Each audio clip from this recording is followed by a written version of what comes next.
that you can really stop this kind of thing is to arouse public opinion.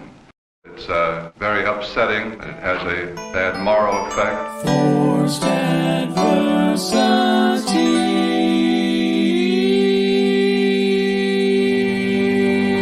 When I was a kid, it was too much supper. Now it's comic books. I'll burn them tomorrow. Bad, B-A-D-D, bothered about Dungeons and Dragons. Ask yourself, what's more terrifying, fear or the frightened? I think there ought to be a law against them. Tonight I'm going to show you why. I'd like to apologize because I do not have a show prepared today, so my bad. But Morgan does. Yo! And Ryan, I'm not sure Ryan's status, but he's here too. I would say I'm semi-prepared, so okay. Betwixt the two worlds of both of you. Fair enough. And I mean, that's a little bit of a lie. I have prepared in the sense that I got on board right before, but I've been moving and stuff, and I finally got that out of the way because I feel like I've been saying that for about a month, and it's over. It is over. You are now finally in your new place. Congratulations. Yeah. Script. What's a script? I seriously haven't done a video with like a full script since the Hulk video, which is crazy. So, this has all been off script. But yeah, so today we're talking about some books and I guess people who don't like them. Yep. There are some people who are very upset by paper bound in some sort of containing device with which you flip through. Well, I mean, it does seem pretty threatening. I'll be honest. Well, have you seen some like tabletop role-playing books? Because you could beat a man to death with some of those, just like absolutely bludgeon them. True. Yeah. I mean, then there's like the Bible. That was banned in Utah recently. Got him. Yeah, I was going to mention that. I was going to mention that, but then I realized there's so many things that I can mention that I'm not sure what to mention. So, give me 1 second now.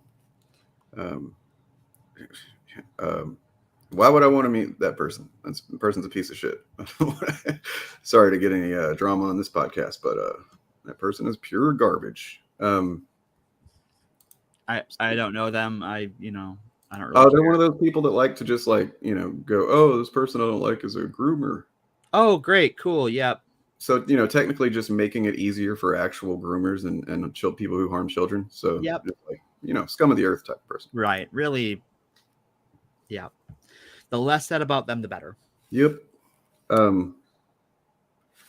So yeah, as I said, I was looking. I was like, well, there's got to be a couple of recent ones in the last year that I can mention, and then, so here's one in Maryland. Of course, this is a governor that's actually defending against it. Thankfully, that's good. A lot of commentary about it. Are they unconstitutional? Woke and ready. Why you got to completely adopt that word? Just get rid of it. But good job anyway for standing up against it. Here's one that's, and I feel like this is I don't know. I haven't formulated my thoughts on this, but like, this is clearly kind of a reaction type thing. Like, oh yeah, you want to ban our books? We'll get your Bible banned, right? Which is what I think happened in is that what happened in Utah? Yeah. Uh-huh. And it's like, I don't know if that's the right recourse, but maybe, I haven't thought about it. I think that the reason things like that work sometimes sort of is there is a propensity in some conservative minded people that it's not a problem till it affects them. And so it doesn't even register on their radar whether or not these book bans are bad, because it's always a pretty small amount of people that actually push them. So that's just whatever. I'm not, my kids aren't reading those books, and then they hear on the news, oh, the Bible is banned in school. What the F is that about? That's interesting. Illinois, first state in the U.S. to outlaw book bans in libraries. Regimes ban books, not democracies. True story. Well, maybe if we have time, we can look at some of the more recent ones at the end of the at the end of Yeah. the pod, but we're gonna look at, I believe, more of the history. So I shall pass it off to you. All right. Well, so I've got to talk about a man. Where to begin with this man? He is, well, he is the person who was a hero to one J. Edgar Hoover, the first director of the Federal Bureau of Investigation, and a noted big, noted prick asshole. All the 7 words we covered on the George Carlin episode. He's all of those words. Just absolute monster of a human being. And the person we're going to talk about today is one of his personal heroes. A person whose problem with the Civil War wasn't all the dead Americans or half the country fighting to maintain slavery and literally owning other people. No, his problem was that soldiers were getting sent porn and bringing with them and buying porn with their pay. See, you were saying that it was one of Hoover's heroes, and I was like, oh, so it must be somebody that really I don't know, loved lingerie and.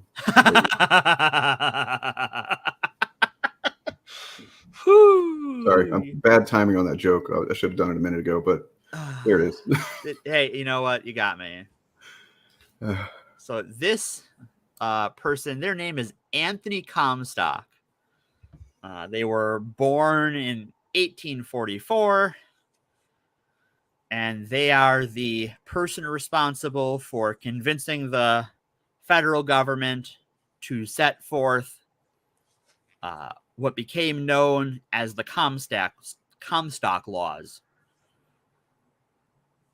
which is a series of laws that ban the mail from being used to send certain lewd or obscene writings through the mail.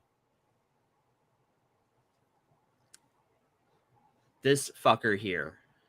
You gonna tell me he wasn't into some lewd, obscene writings and images? Come on. I mean, who knows? He's from Connecticut. You know how those people are. Oh God, yeah. They're almost as bad as people from Wisconsin. Almost.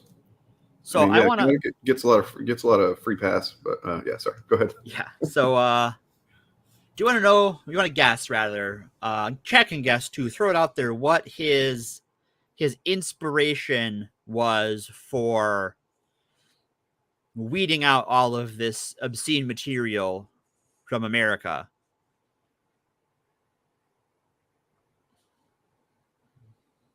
Any guesses? What drove this person?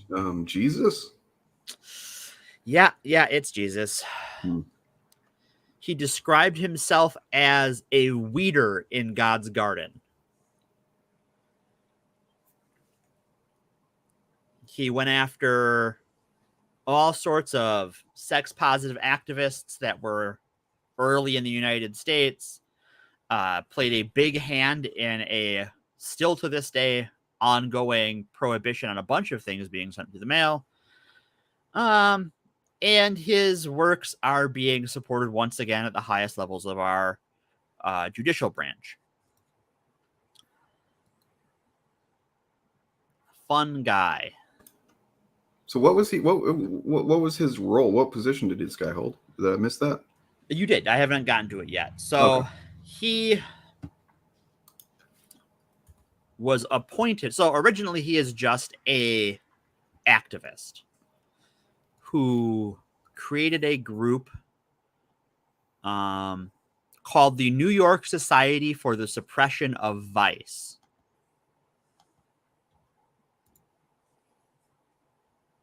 Which is a private group that eventually ends up sort of with de facto authority on behalf of the federal government and the state government of New York to enforce these federal laws he gets passed through his lobbying.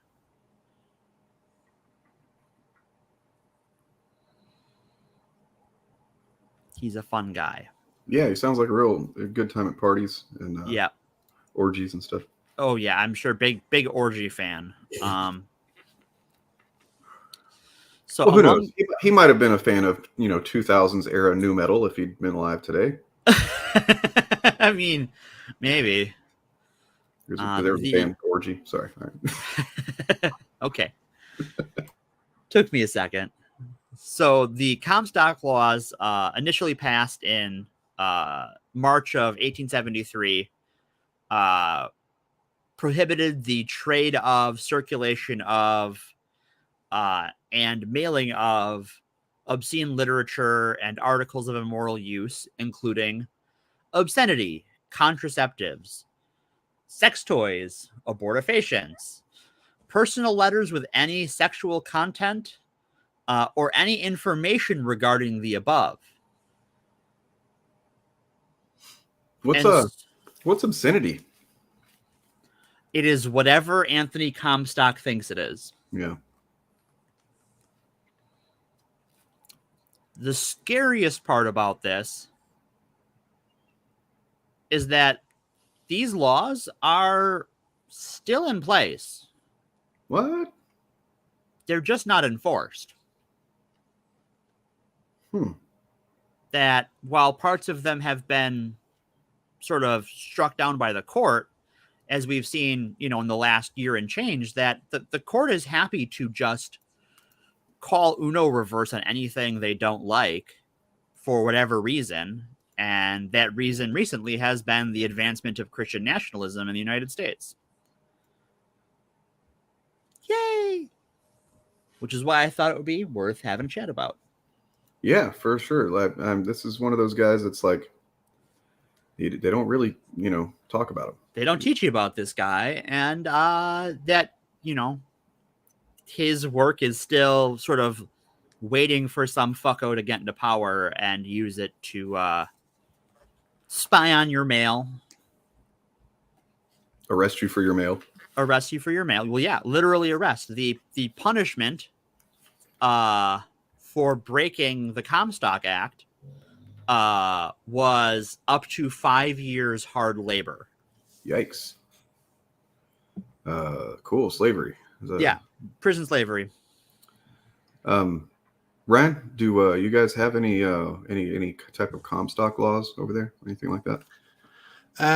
Not really, no. What we do have is, which I think is still in effect, is the Obscene Publications Act, which goes back a long way, and basically you have to prove in a court of law that something is obscene in order to get it banned. So that's the closest I can think of. I think you might have mentioned that when we did the video nasties. No. Yes, it's the same law that dear old Mary Whitehouse used to attempt to prosecute theatre, film, television, video, magazines. Well, all forms of media, basically. She would bring cases under the Obscene Publication Act against people, and there's that word out in court again. Yeah. Well, and this was part of it, I guess, because I'm sort of trying to process how it applies in the States, because here it's sort of a criminal act, but again, you have to prove in a court of law that the publication that's being charged with obscene is not obscene. Is the standard. So I don't know what the standard would be under these sort of Comstock laws. The standard is intentionally vague. Well, yeah, exactly. I mean, obviously, obscene is quite vague to begin with, but the sorts of things that you listed that he was sort of in favour of banning is then a subsection of vague. So it's vague on top of vague. Mm-hmm. So let me ask this. So it was specifically through the U.S. mail? Yep. So like technically somebody could just drive some of this material wherever they wanted to deliver it? Like, technically. Okay. I was just curious if this is what the laws that they would have used had there actually been like a comic book ban. Right. This probably would have been, I mean, the law was in full effect still. up until 1965. So if they would have been a federal comic book ban, this would have been probably one of the laws used to enforce it. But then that is only the federal mail, isn't it? Or is it because you could... So the United States Postal Service is all of the... I mean, it's not like FedEx and stuff or UPS or DHL. So at the time it was applied, there really was no other alternative, I guess. Right. But then... Well, I just wonder, I'm not super familiar with the distribution system of that time in the 50s with comics, so I don't know if it was like more private distributors like there, or are now, and if that would have applied, like if they're just technically shipping it themselves, or how that would, I mean, I guess they would, you have to use the mail, I think. So one of the things that gets, because they thought about this, which is why I'm glad you both brought this up, the law was amended, or rather another Comstock Act was added to it that made it illegal to sell, lend, give away, or publish any obscene publication or article used for contraception or abortion. So they realized, oh, it's just the mail. Oh, well, people can just like sell it to their neighbor. And they went, nope, none of that. Or use their own private distribution service if it was financially viable. Because I my image of like how comics distribution would work through newsstands and places like that, I'm sure all those newsstands, the newspapers had their own vans that they would send material out. So this was literally amended to just make it all illegal, basically, right? Or was it just contraception and abortion that was covered under that? It was any obscene publication, and once again, obscene is left intentionally vague. Right. Okay. So it wasn't just focusing on abortion and contraception. Yeah, obscene exists in that sort of that same area as like taste, like when the good taste. Is this in good taste? Right. Yeah. And so even at the time, there were several pushes to get these laws overturned by the courts because they are vague. Their enforcement is haphazard. And there's nominally this thing in America that, we refer to as the First Amendment, which is a freedom of the press. It seems to go directly against that a little bit. Just a smidgen. But it turns out that laws only matter if the people in power think they matter. Crazy. So as far as the legal system and the legislative bodies of the day were concerned, what's freedom of the press? Can I just clarify? Did you say that the act covered publication as well as all the other things? Right, because it was amended to add publication. Because the thing that strikes 12. The thing that strikes me is the way you would get around the freedom of speech issue is you would say, oh no, you have the right to publish it, you just can't sell it or give it away for free. Right.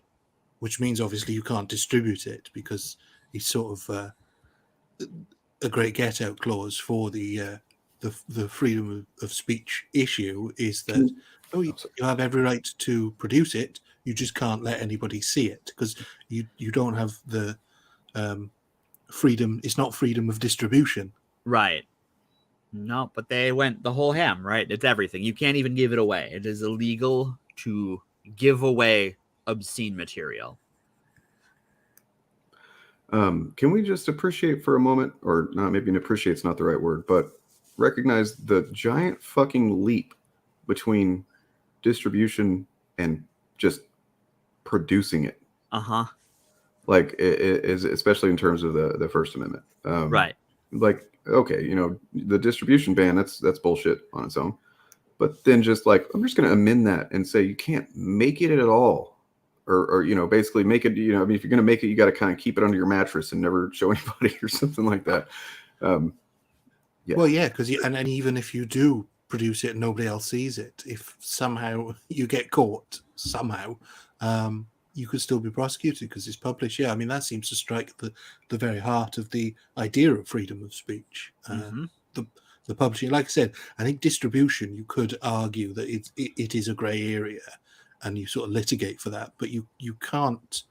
I just don't see how publication and freedom of speech can sort of be used, or denying publication and freedom of speech can be used in a legal framework that isn't deeply unconstitutional. Well, the Constitution only matters when the court thinks it matters, right? Yeah. Well, of course, yeah.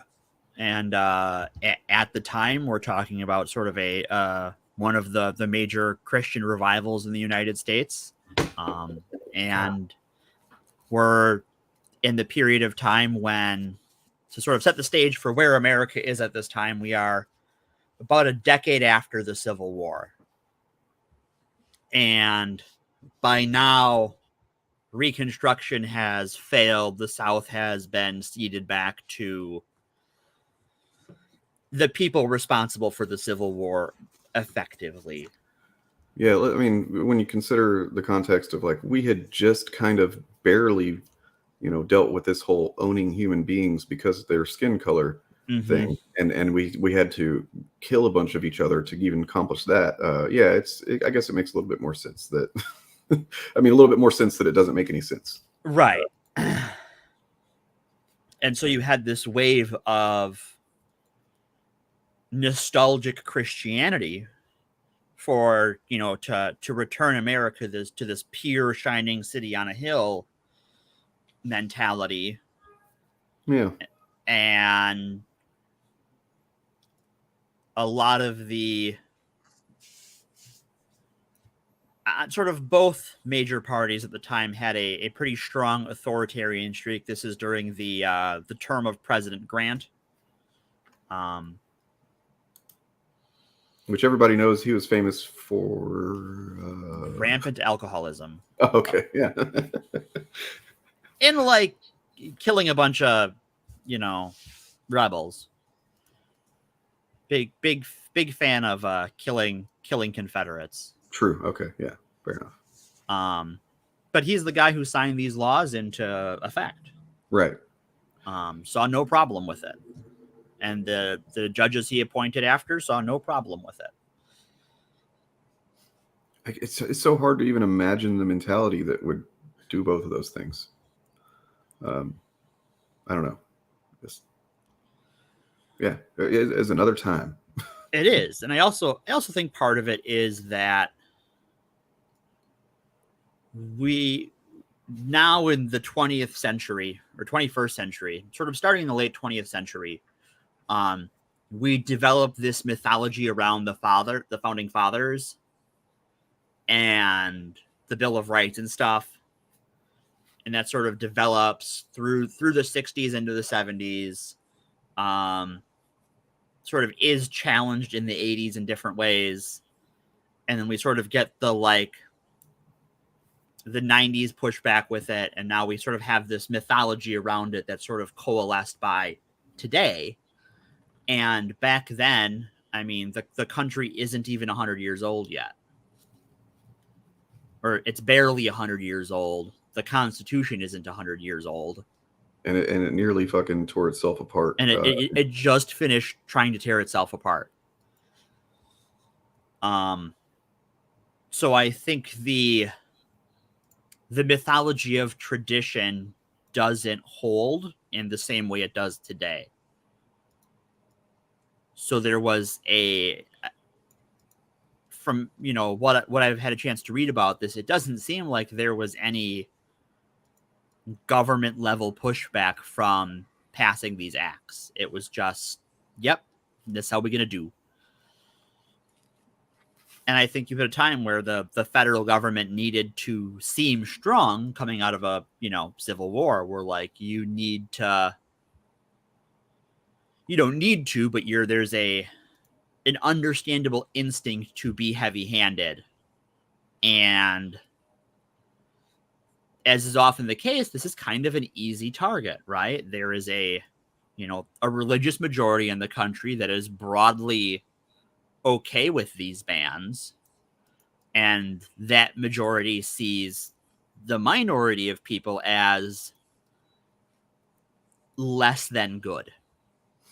And your definition of less than good ranges from misguided to possessed by a literal devil. What I'm curious about is, like, obviously there was, probably like the vast majority of the quote unquote rationality behind, like, the banning anything about abortion or contraception is Christian in nature. Yeah. But I wonder if any of it was also like, man, a lot of Americans just killed each other. We need some new Americans, That might be the case. Because I mean, what was it, like hundreds and something? I mean, it's like the most Americans ever, I think. Yeah, the most Americans ever killed in war was in the Civil War. I will get exact numbers. Well, approximate numbers, because 19th century record keeping. Right. Yeah, I mean, who knows how many were just tossed on a pile and not counted properly. I mean, it's roughly 1.7 million. Jesus. Yeah, they needed new taxpayers. Right, that might be it too, right? Is who's making babies?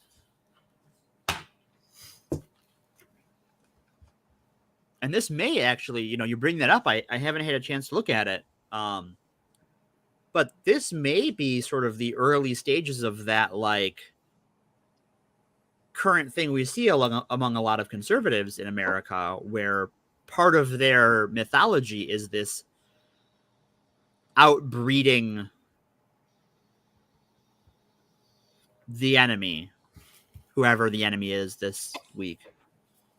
The mindless hordes of whatever people, yeah. Right. I mean, I think this week it's still me, but I don't know. Now they're fighting amongst themselves, so we'll they're still going after the the Mexicans and others, yeah, south of the border too. I've seen a little bit of that lately for sure.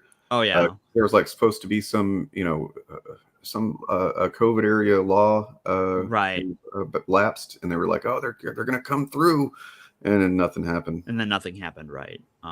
Turns out, well, it's like, we're getting close to an election season. I'm sure there's going to be a migrant caravan any day now.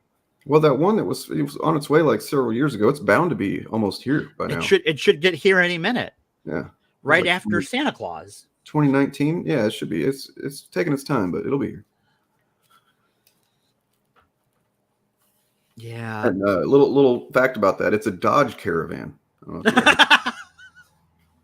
Well, at least the caravan of migrants is driving an American-made car. They buy American. They should be able to come here. That, Thank you. Appreciate that. I think that's just me on this podcast, but thank you. And you're a good dad. I am child-free and not a dad. Same for me. So, yeah, and like our discussion with the lavender scare last week, where the federal action goes on to inspire a bunch of state level action, you get state level bans in basically all the states over time.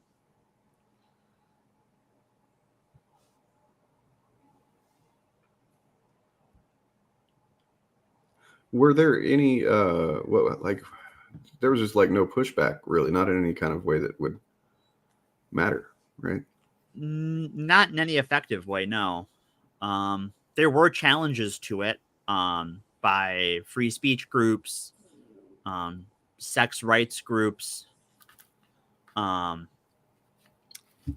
imagine the pro-choice, propaganda the nascent pro-choice movement, suffragettes, because that was obscene in a lot of places, was like suffragette pamphlets.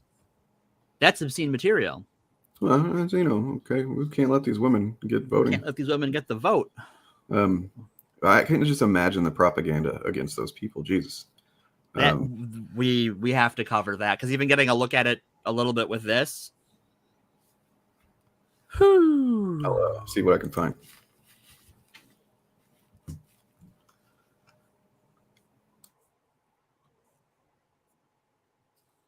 I mean, you can go ahead. I'll Okay. take a minute.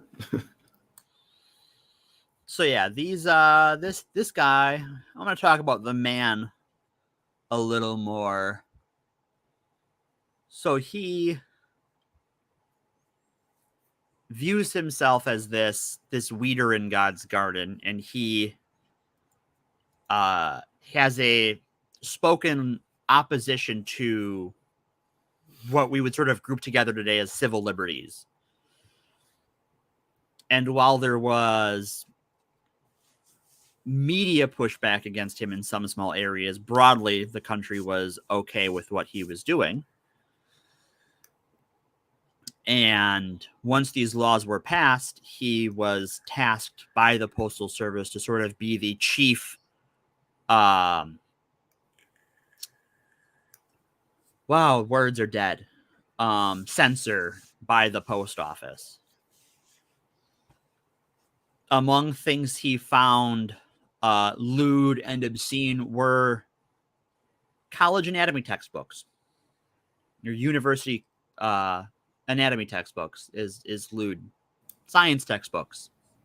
Well, I mean, you don't want, little kids are gonna like open those pages and go hee hee, and then learn stuff. So right, they're gonna learn. There's your problem. Yeah, well, I'm not sure the exact situation in the States at the time, but in the UK, while dissection of corpses was allowed, it was still a very sort of tricky area here because of the sort of religious acceptance of it. And I'd have to look into the exact dates, but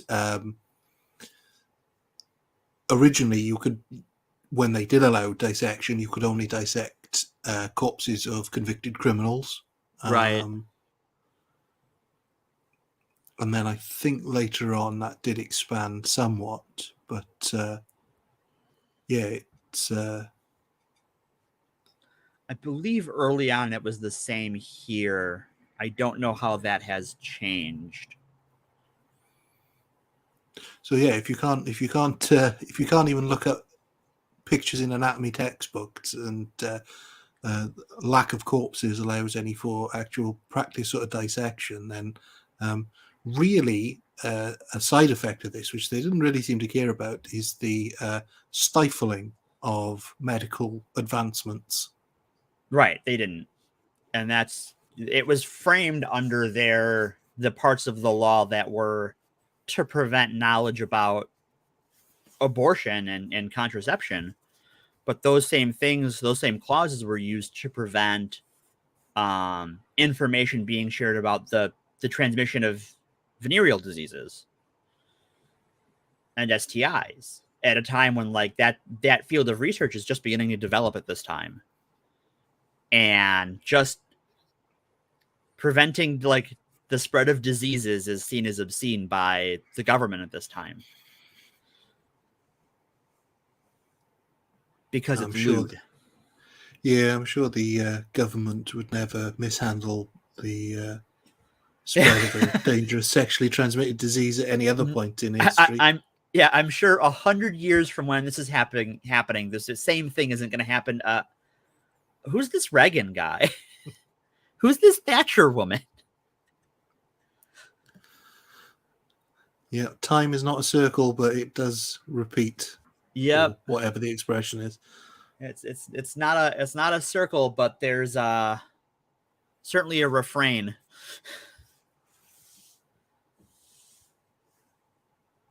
Yeah, so this guy is a real piece of work.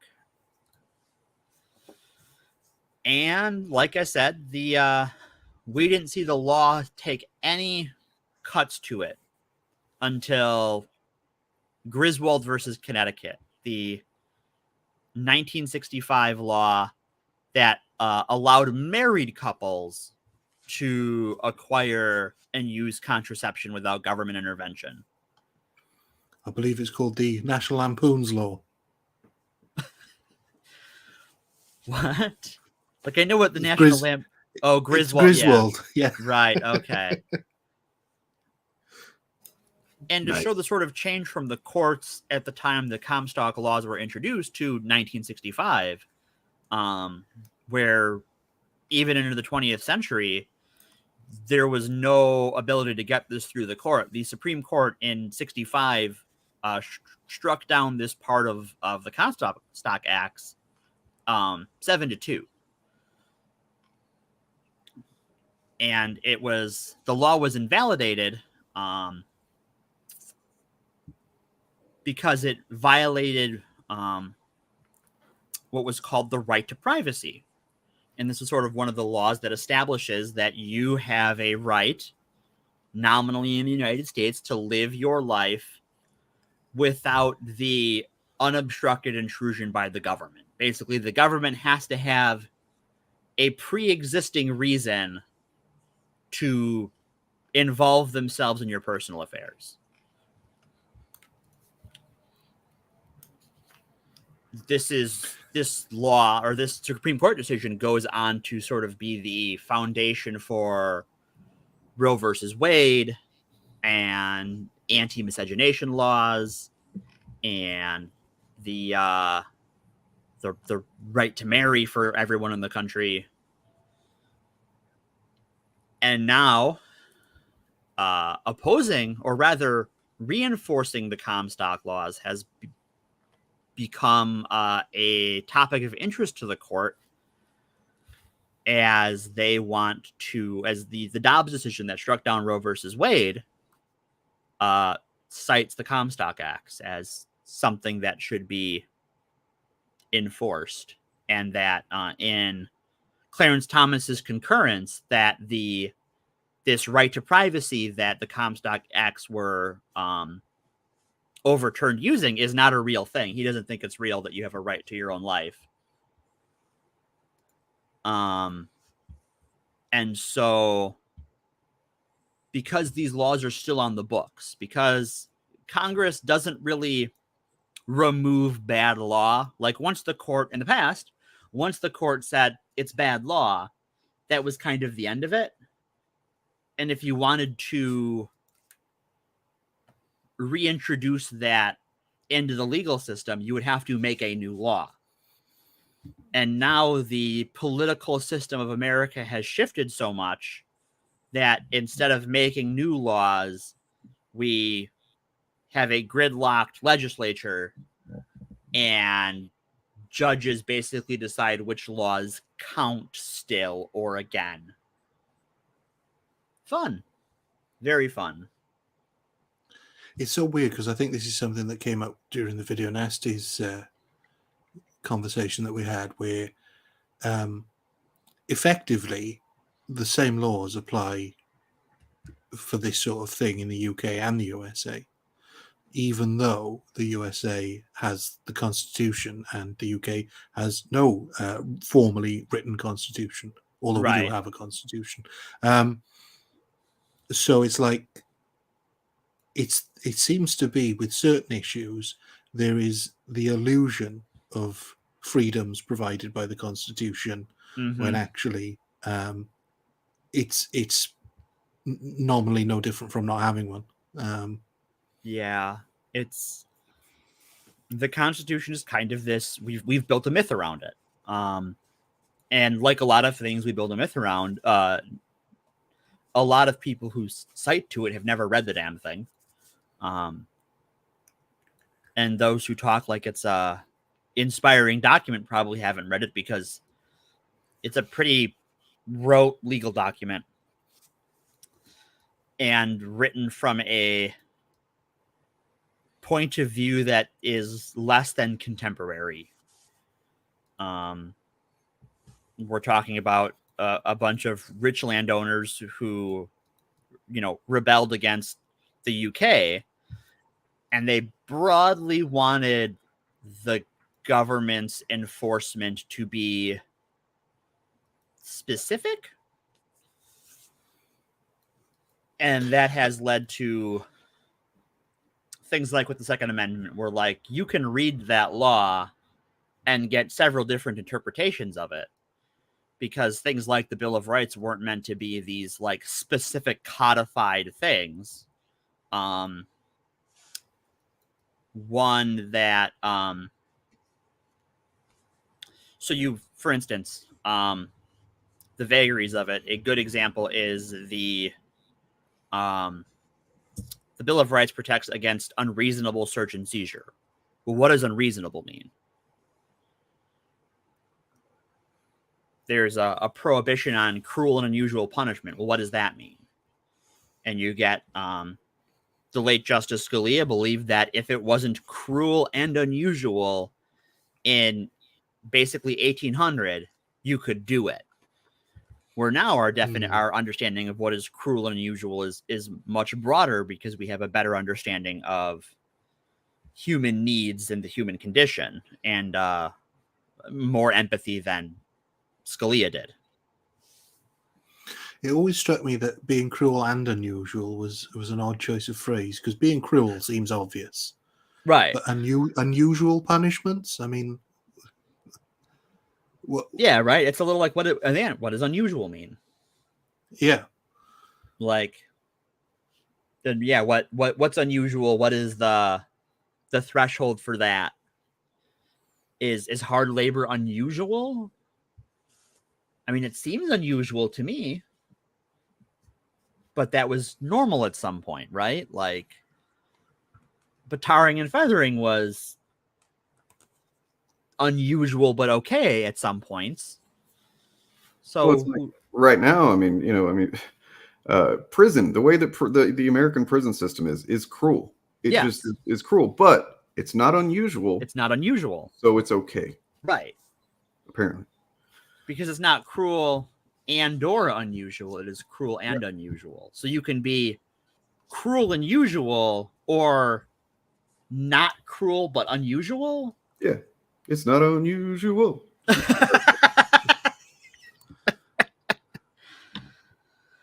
So yeah, this is all still perfectly legal. Yeah, Lucifer is right. It is very weird looking from the outside even from the inside, how dogmatic the U.S. is with this Constitution, because I don't think people in the U.S. have read past the Second Amendment, and I don't think they've read the Constitution itself.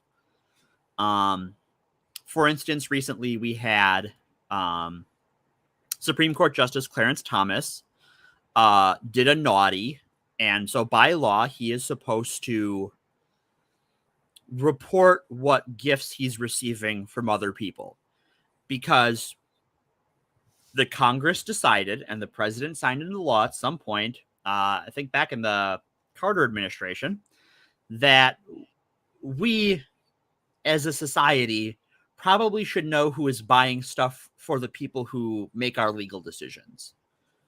But the Justice Thomas and Chief Justice Roberts decided that, sure, that's the law, but no one exists to enforce it except us. We enforce it amongst ourselves. And if you want to question about us about that, go fuck yourselves. So this whole idea in the Constitution is the separation of powers and checks and balances, that like this is something in the Constitution that the Congress has the power to oversee and legislate the activities of the court.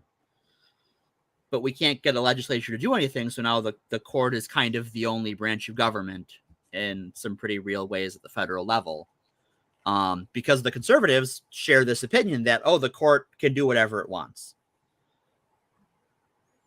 Yeah, they check with themselves and they can assure you they are not right.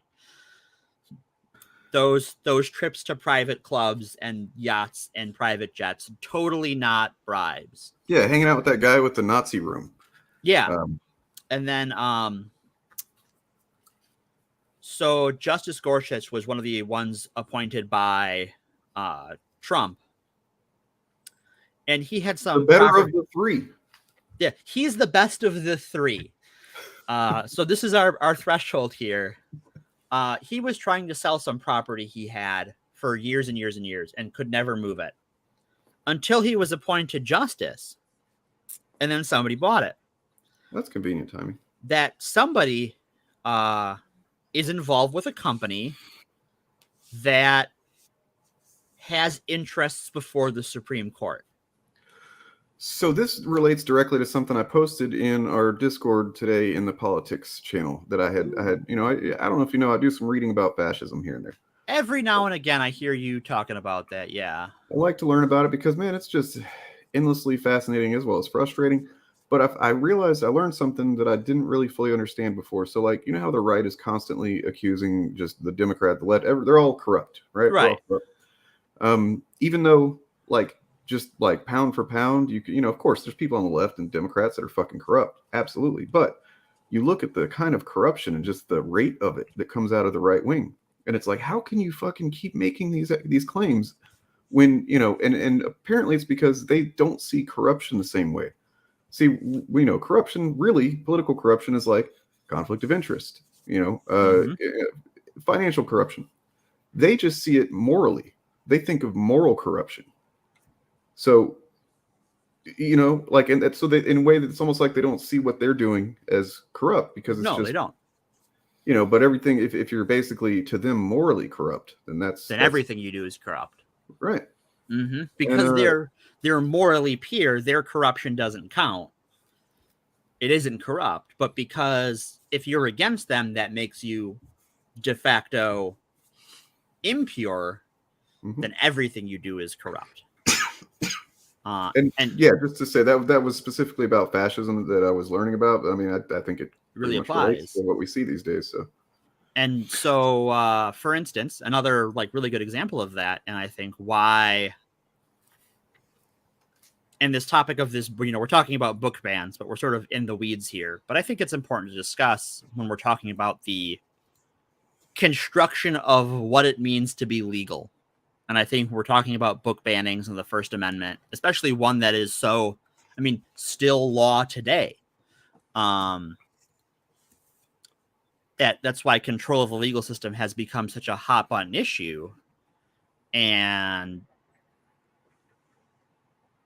I think a good demonstration of that, what is corrupt versus who we think is corrupt. So the last, so going back to the 60s, the administrations with the most criminal indictments for those who worked in that administration, you had 26 people working in that administration who were criminally indicted. Reagan's was 26, Nixon's was 76, and Trump's was 215, which is impressive because he was only in office for 4 years. Obama, who, like, just yesterday my dad was talking about how corrupt Obama was, no one in his administration was federally indicted. One person was indicted in the Carter administration, and I believe it was over like drug possession. And then 2 in the Clinton administration. And then this is of course where the conspiracy theory comes in, because if you're right wing, you can't deal with those figures, and so you have to say that the Democrat administration just didn't get caught, or rigged it so that they wouldn't get caught. Right. And the Republican administrations had Democrats going after them on witch hunts. And my thought to the first point is, as someone who kind of sees the parties on the federal level differently so, but both kind of rife with corruption of some form or another. If the Democrats were smart enough to not to get caught, then they probably deserve the win. We're talking about doing criming. Yeah, it's a fair point. I mean, I'm sure there's a lot of corruption that goes on. Let's be honest, everywhere. Yeah. Where people don't get caught because of the nature of it. Yeah, and I think that the Republicans are very brazen about it, because they don't see it. They know that their base, especially now, I think there's a reason we see this ramp up from, over time, is I think the Republican Party now is just, they know that they are immune, that as Dane was talking about, this fascist, they're corrupt innately, and we're not corrupt innately, insulates them from having to answer to their own people, where, when a Democratic politician gets caught, they get hung out to dry, even at the allegation in some cases. Like, well, partly because like generally the I guess I don't want to call them the left, but the Democrats, the voter base will often call for accountability. When it comes to their own people, whereas like like you said, the right they see it as a win. They'll defend anything. Well, yeah, I was thinking about what you were saying, Dana, and for me the analogy is from a right-wing perspective, if you are gay and if you are openly gay, then you are morally deficient. Whereas if you are straight and have sex with somebody of the same sex, but you say, oh, I only did it once, then that is a moral failing, but not a moral character failing. Right. You're not... That's how they get away with all the churches too, right? Is I gave into sin. Yeah. That's why conversion therapy is a thing for them. They think is they do love them some conversion therapy. Also, aside on conversion therapy, personal bugbear. If someone comes to you talking about gender exploratory therapy, that is actually just conversion therapy, where you are just slowly tortured and denied care under the pretense of receiving it. So just like an FYI, that one's been going around lately. What is up with the way that they love to just like hide what they're actually talking about? It's almost as if they're being dishonest because they know it's fucked up. Mm-hmm. Huh. Yeah, weird that. And I think that is one difference between Comstock and the book banners of today, who need all of these euphemisms, I think, other than obscene. I think he was perfectly honest with what his motives were and his intentions were. True. Sadly, there's something to be said for that these days. Yeah, he proudly claimed that he drove 15 people to suicide in his fight to protect the children. All right, I'm not giving him any credit. No, I'm taking it back. I mean, fuck him. He's a fucking monster, but I think that an honest monster. He's an honest monster. There's like in our modern day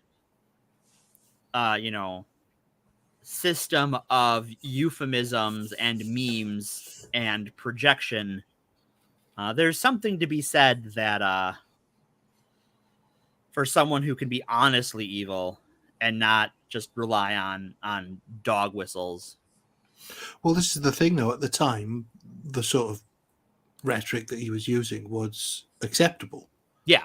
So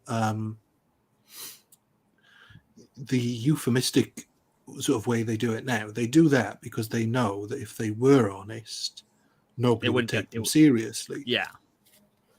Yeah, there was just generally the kind of fundamentalism was still it was basically just what things were then. Yeah, this was a period of heightened religiosity. There was no secularism, basically. No.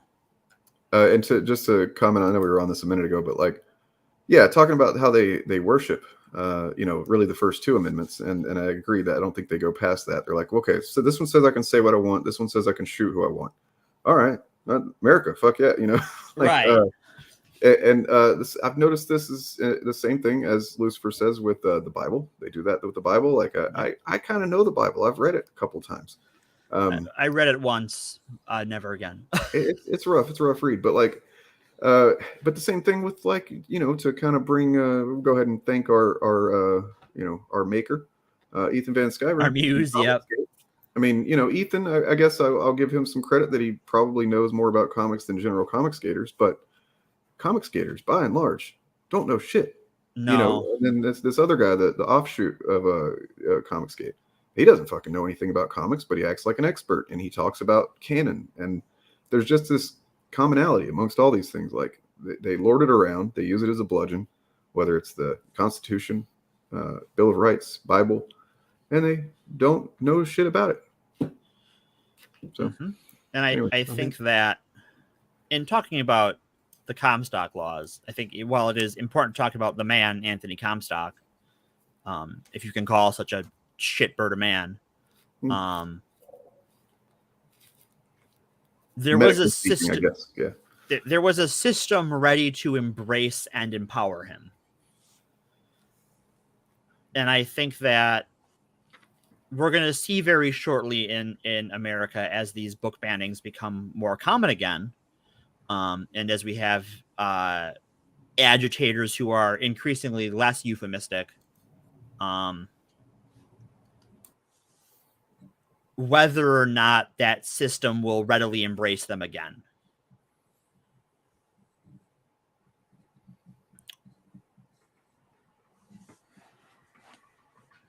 And hopefully it doesn't, but we're seeing it, more and more in places where the right gets power, that it wants to ban books. And when we talk about book banning, this is the banning of information, right? We talked about it earlier. We're like, under the guise of banning obscene content, they withheld and burned, in some cases, anatomy textbooks. Under the guise of preventing abortion, they stopped the spread of information on how to control the spread of disease. And while I think it might be our first instinct to see that as collateral damage, I'm increasingly convinced that it's a feature and not a bug. That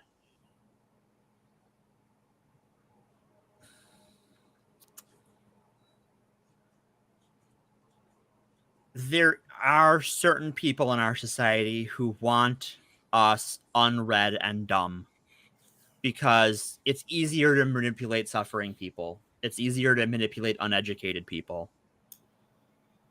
Absolutely. Well, this goes back to the sort of the origins of the original book bannings, going right back in Europe to Martin Luther, who wanted a Bible that everybody could read, right? And the resistance from the church to have books published in any language other than Latin. And it seems like that maybe some of the people that came over to America on those Protestant ships all those years ago were actually has embedded that into the DNA of certain Americans. Where well, on Fridays, my Friday streams, I've been doing a fascism series, and we've gone through. Working from, at this point, 10 characteristics by Jason Stanley. And so we've done, the Mythic Past. I think you were on with me for one or two of those, Ryan. Mythic Past, then Propaganda. And then what was next? I guess Anti-Intellectualism was the next one. And it's just a necessary feature of, as Morgan said, like you keep people unaware of their own rights, unaware of how to even understand what the government is doing, unaware, ignorant on, what to do about it if they aren't happy with what's happening.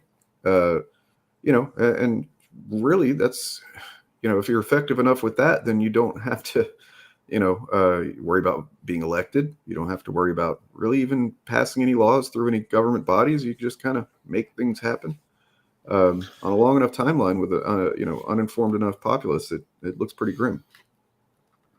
And this is also a war fought on two fronts, because the extreme and obvious side of it is the banning of information, but then there's also the depositing of misinformation, because we currently have the greatest information tool history has ever known in the internet, and yet it's filled with misinformation that people swear by, even when presented with proof of the opposite. As 3 Star Trek fans, Whenever the internet first became a thing, and I'm sure the three of us all thought about the possibilities and like, man, is it really turned into something different? It is the monkey's paw, right? Like someone wished for, oh, what if I could just access all of human knowledge on the palm of my hand, and then the monkey paw curls. Well, I think even Tim Berners-Lee, the inventor of the World Wide Web, essentially what we call the internet now, has said that it didn't turn out in the way that he expected. It actually turned out the complete opposite way. You know who we can blame? Who's that? Techno-utopians, Yep. free speech absolutist tech bros. Billionaires as well. Don't forget the billionaires. Because the Uh-oh. Oh, Morgan's got. Hi, am I alive? Yes, now you're alive. Live. Early tech giants stole their work. They stole credit for a lot of things that in the early computer community in the 60s, 70s, and 80s, a lot of that was sort of a predecessor to what we consider open source today. It wasn't codified in law because that was just the culture of computer science at the time, was this academic hobbyist thing. And people like Bill Gates come along and they want to copyright everything, patent everything, make it private, where before it was more openly shared, and then they made fucking tons of money on that. And they want to pull that ladder up behind them too, right?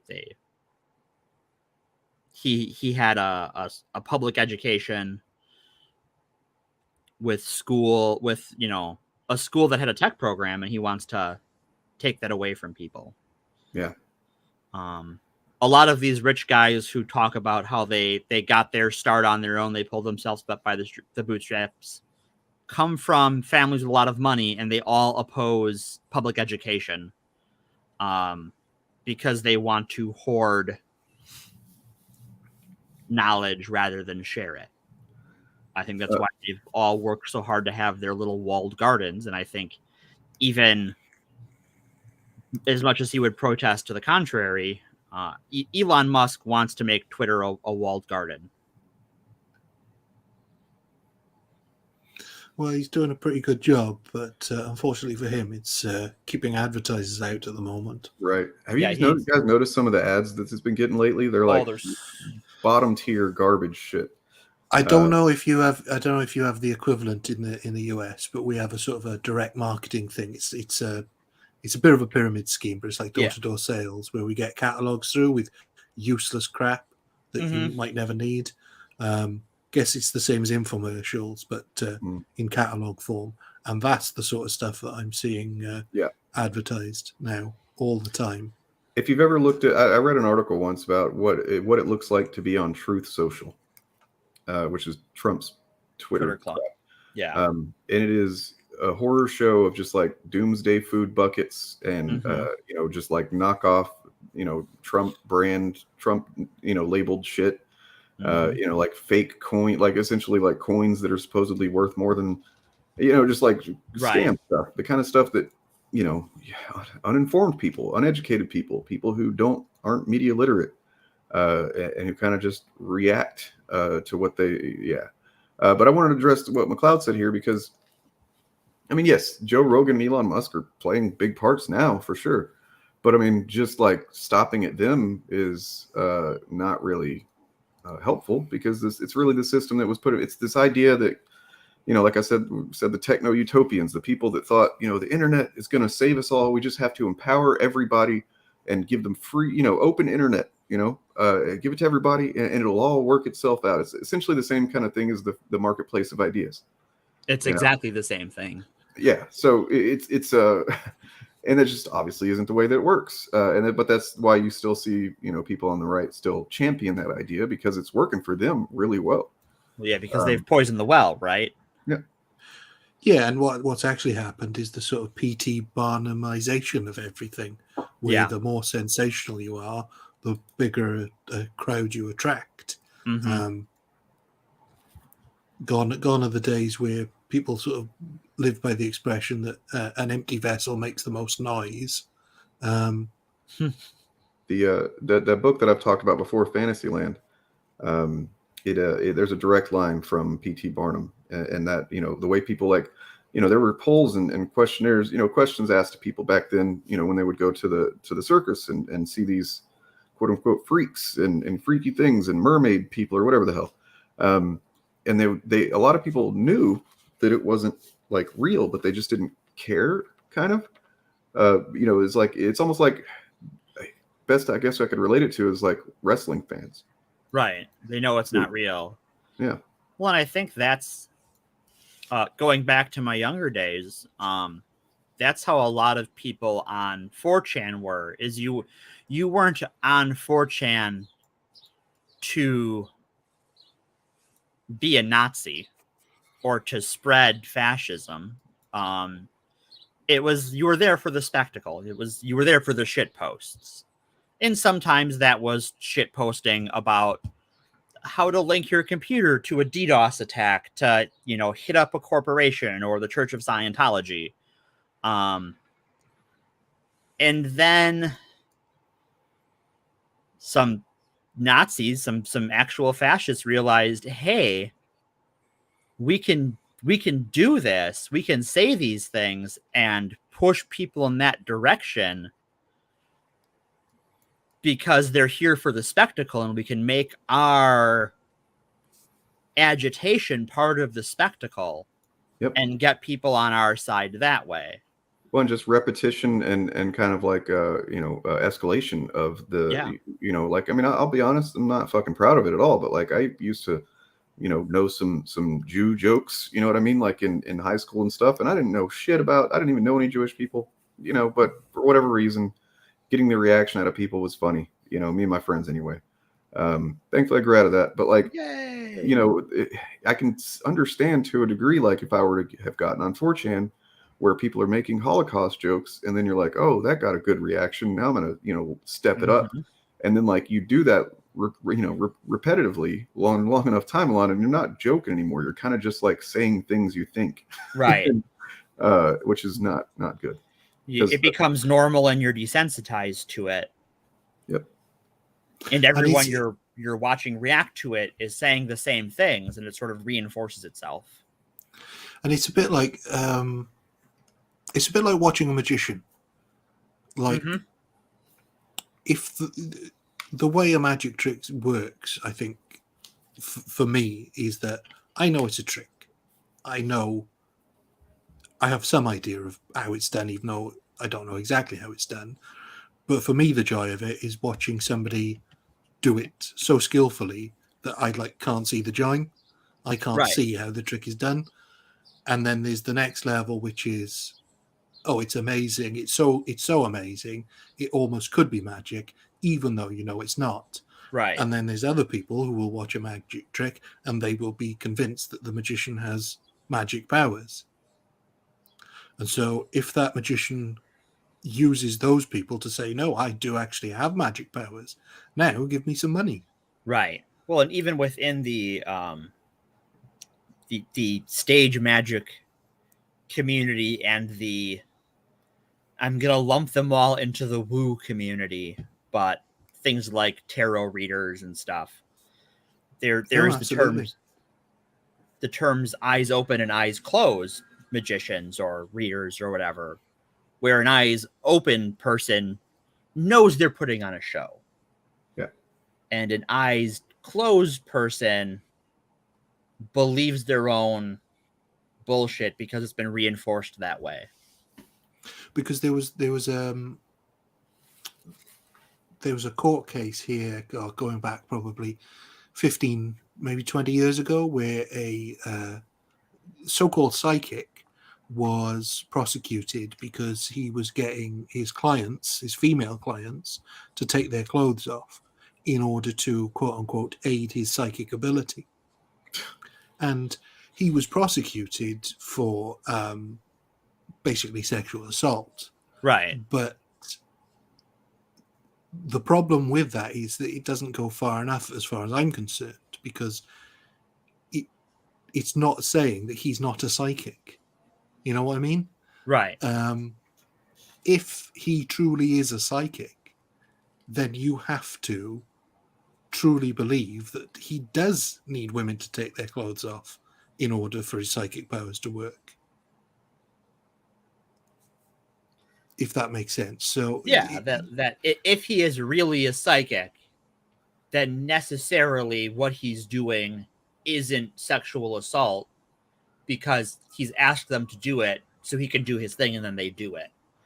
Where if he is not a psychic and lying, he is lying to get a woman to take their clothes off, and that is sexual assault. So yeah, I mean, that's one thing that's always bothered me about the psychic community is that there's very few positions that we allow people to get away with lying to people. Yeah. And that's one of them. On a societal basis, yeah. I mean, yeah. There are whole conventions and festivals that are that. We need a whole new, like, just I don't know, generation of James Randys, you know? Yes. Yeah. We could use a new James Randi or several. So Mithril, I want to talk to Mithril's comment.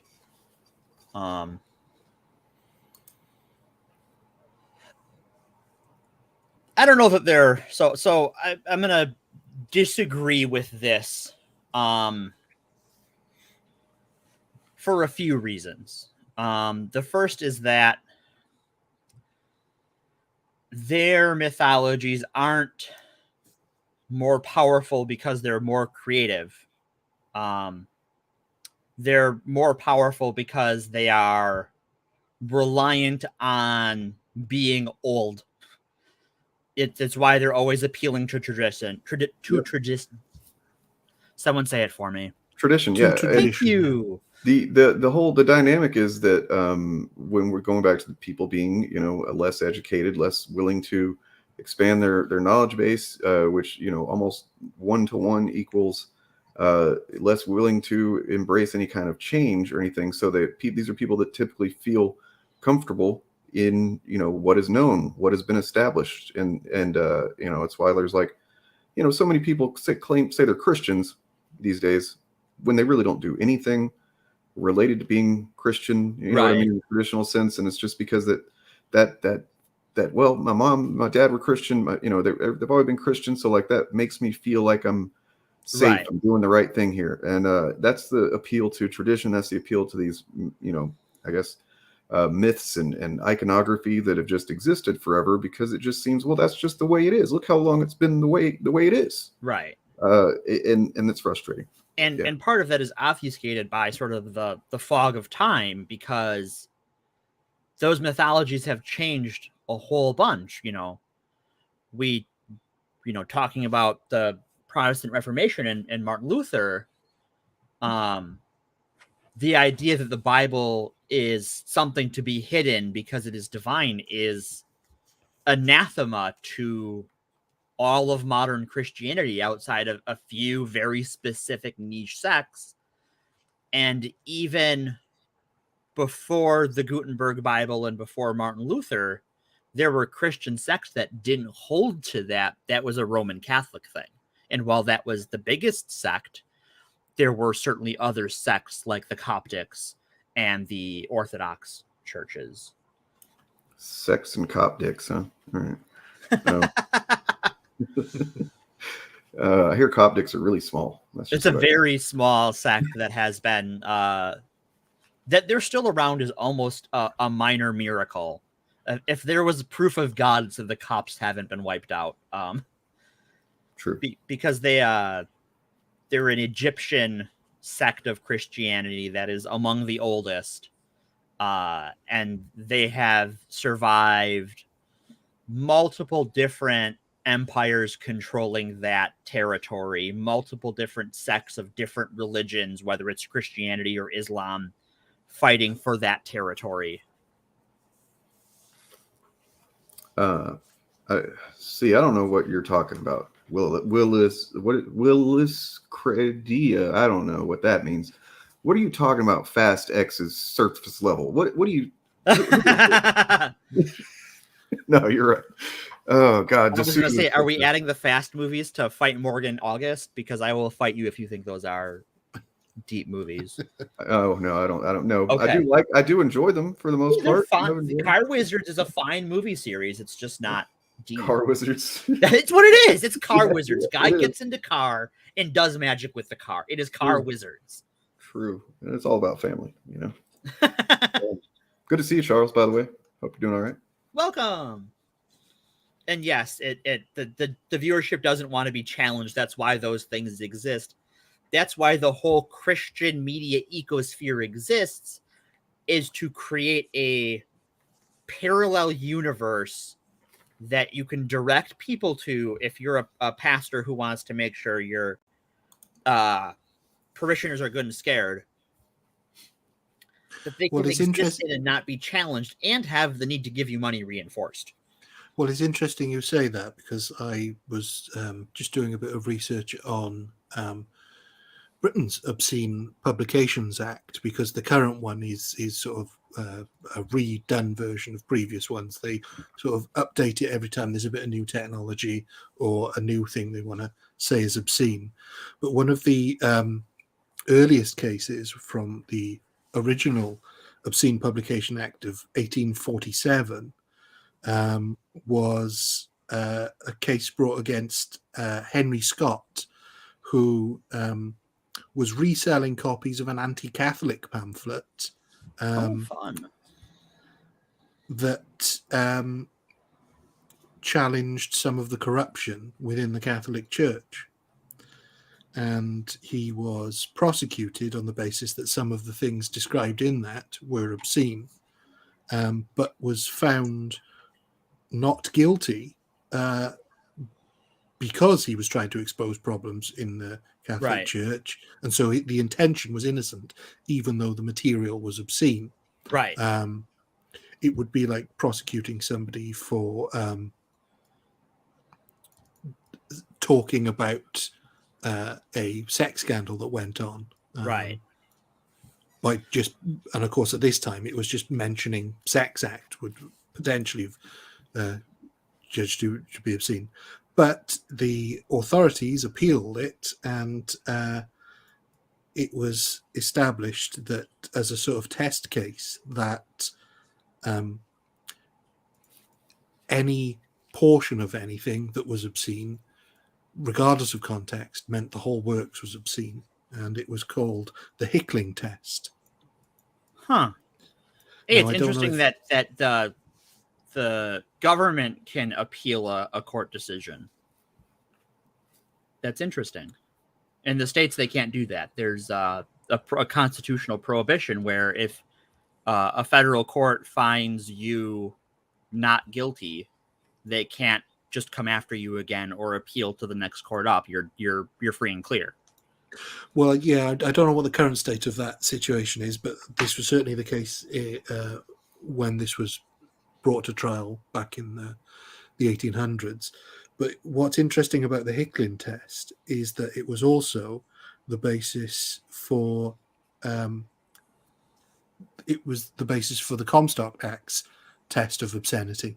Oh, yeah. And I don't know if you. Sorry, go ahead.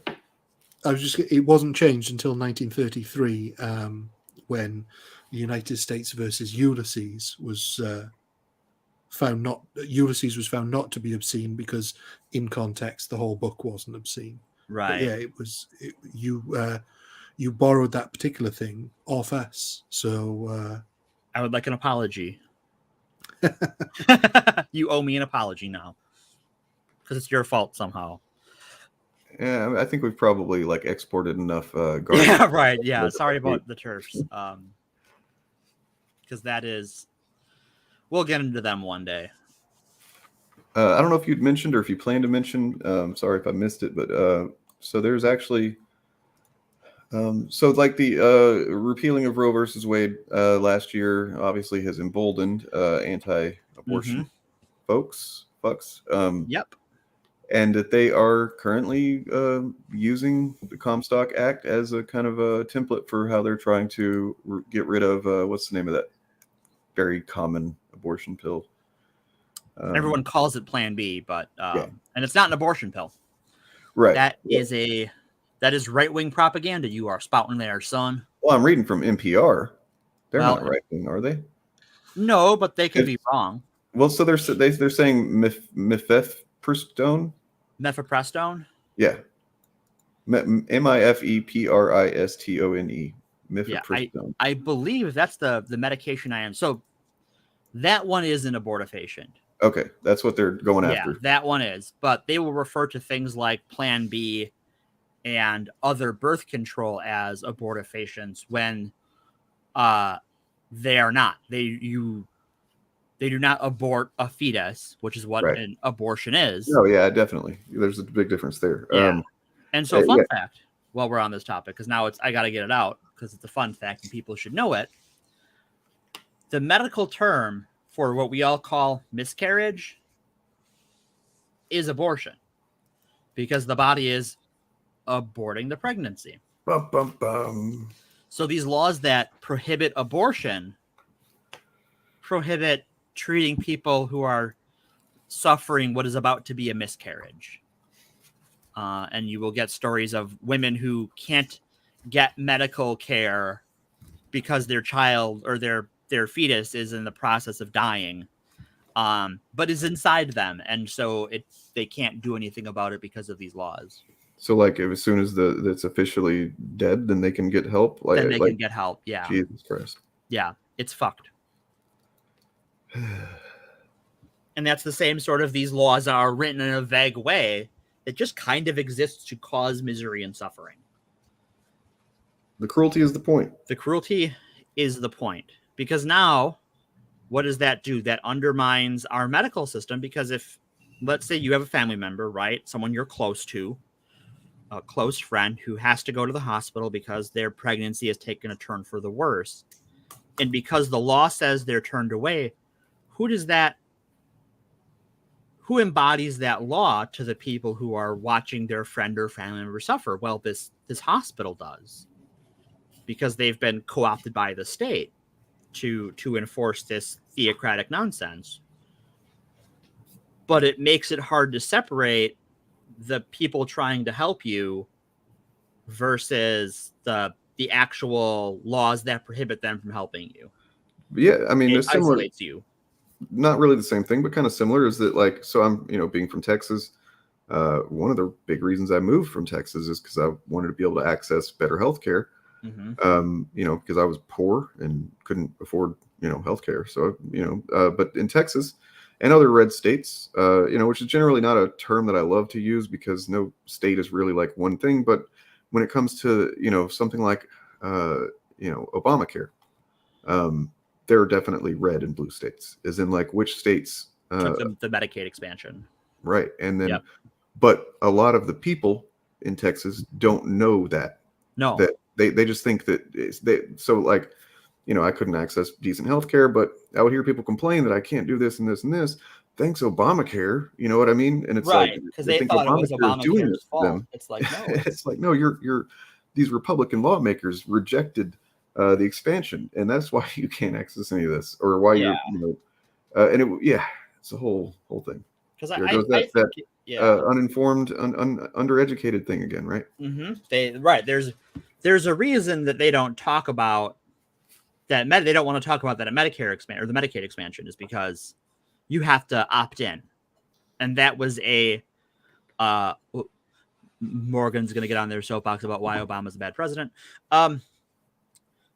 That was a concession to conservatives to try and get Republicans to vote for the ACA, that, the states have to opt into the expansion. And that was so that they didn't have to opt into the expansion. And then they all still voted against it. Well, he wanted to give them states' rights. He did. Oh, sorry. That didn't go well for some weird reason, because the states' rights to harm citizens shouldn't be something we stand up for. True. Well, it's a good political strategy, although clearly it didn't work, where if you say, oh, the states can choose whether to do this, and then the states that do choose to do it, their health expectations increase. And so everybody sees how good it is. I mean, it was a bad idea because obviously it didn't work, but also, I mean, if the fact that America is the only G20 country without some form of social medicine. Don't say the word. Don't say the word. I want to call it national health because that's what it is. It's national health. If the US doesn't look around all the other civilized countries in the world, which is most of them, and say, well, hang on, it seems to be working okay for them, then they're hardly going to be convinced if the next state over is doing well out of it. Well, you know, and I'm sure everything, Morgan, that you would say if you gave you the soapbox in time, which you're welcome to have if you want. I'm sure I'm done now. I'm sure it's all valid and true. But I mean, just generally, the most frustrating thing is about Obama, I think, is that he, you know, other than, you know, all the drone strikes, is his biggest sin was being naive, you know, like, and of course, and then he made all of us naive too. Yeah. Like I was naive because of him. I actually did not vote for Obama. Oh my God. I voted Libertarian in those elections. Oh, fair enough. You know, well, it wasn't McCain. I learned my I got better, but and Republicans got worse too. That you know, it's easy to think that, you know, Republicans have always been this bad, and while they've been bad for a long time, they are bad and getting worse. It's there's like a I don't know, there used to be some degree of almost like honesty for one thing to it. Well, you know, then you get to stuff like the war in Iraq, but right. Well, I think what it is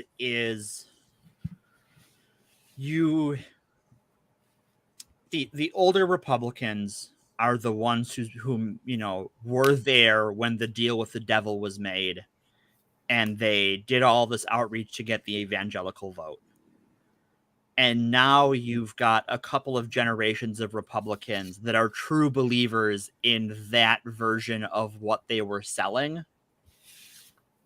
And so now the inmates are running the asylum.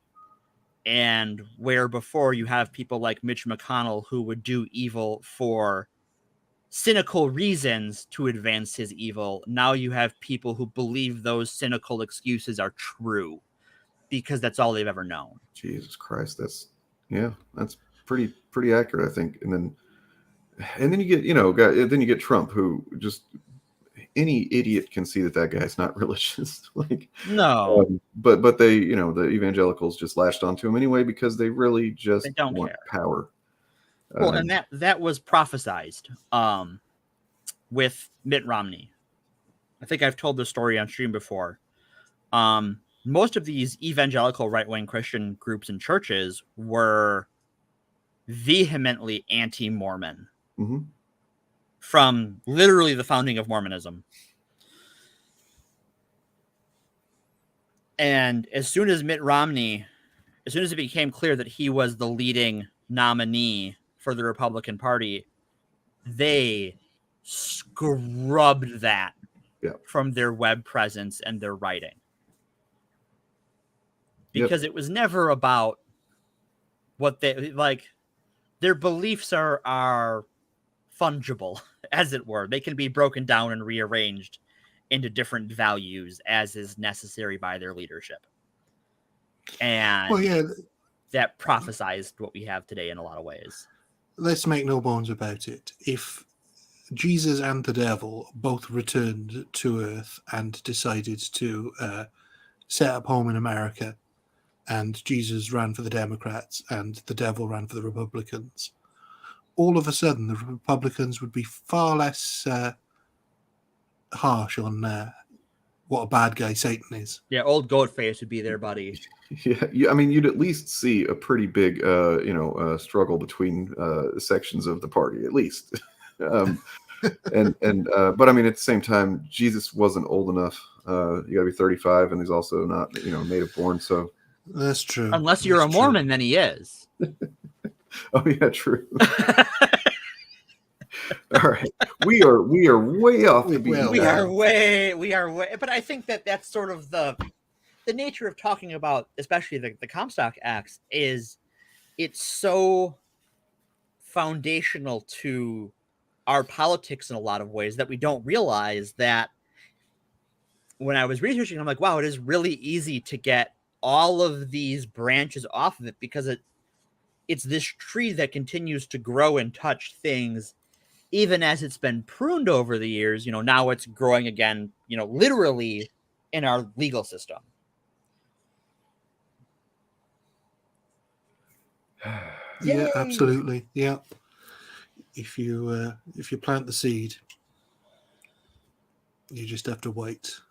You plant the seed, you feed it bullshit, and you water it, and human misery, it will grow into a monster. No, and also then you get a completely cynical, just malleable, if you pay him the right compliments, president who gets lucky enough to get 3 Supreme Court justices. Then you can really go for it because Yep. who's going to stop you? Well, that's why they wanted Trump, right? That's why they held up Merrick Garland's nomination to the Supreme Court for a year and change. Yep. Was because it's all this was ever about to them was the court. They don't really care about the legislature. They just need to hold enough of it to come up the works. True. Yeah, Yeah, I mean pretty that's really much. that's the power they're going for. That's the branch that they've decided this is how we're going to seize and maintain power. Mm-hmm. Although it was recently, what was it like?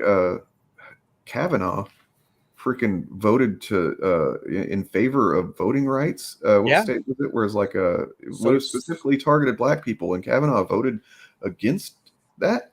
It's like, what, was he drunk that day? What happened? I mean, probably, but I think he's drunk on days that end in Y. True.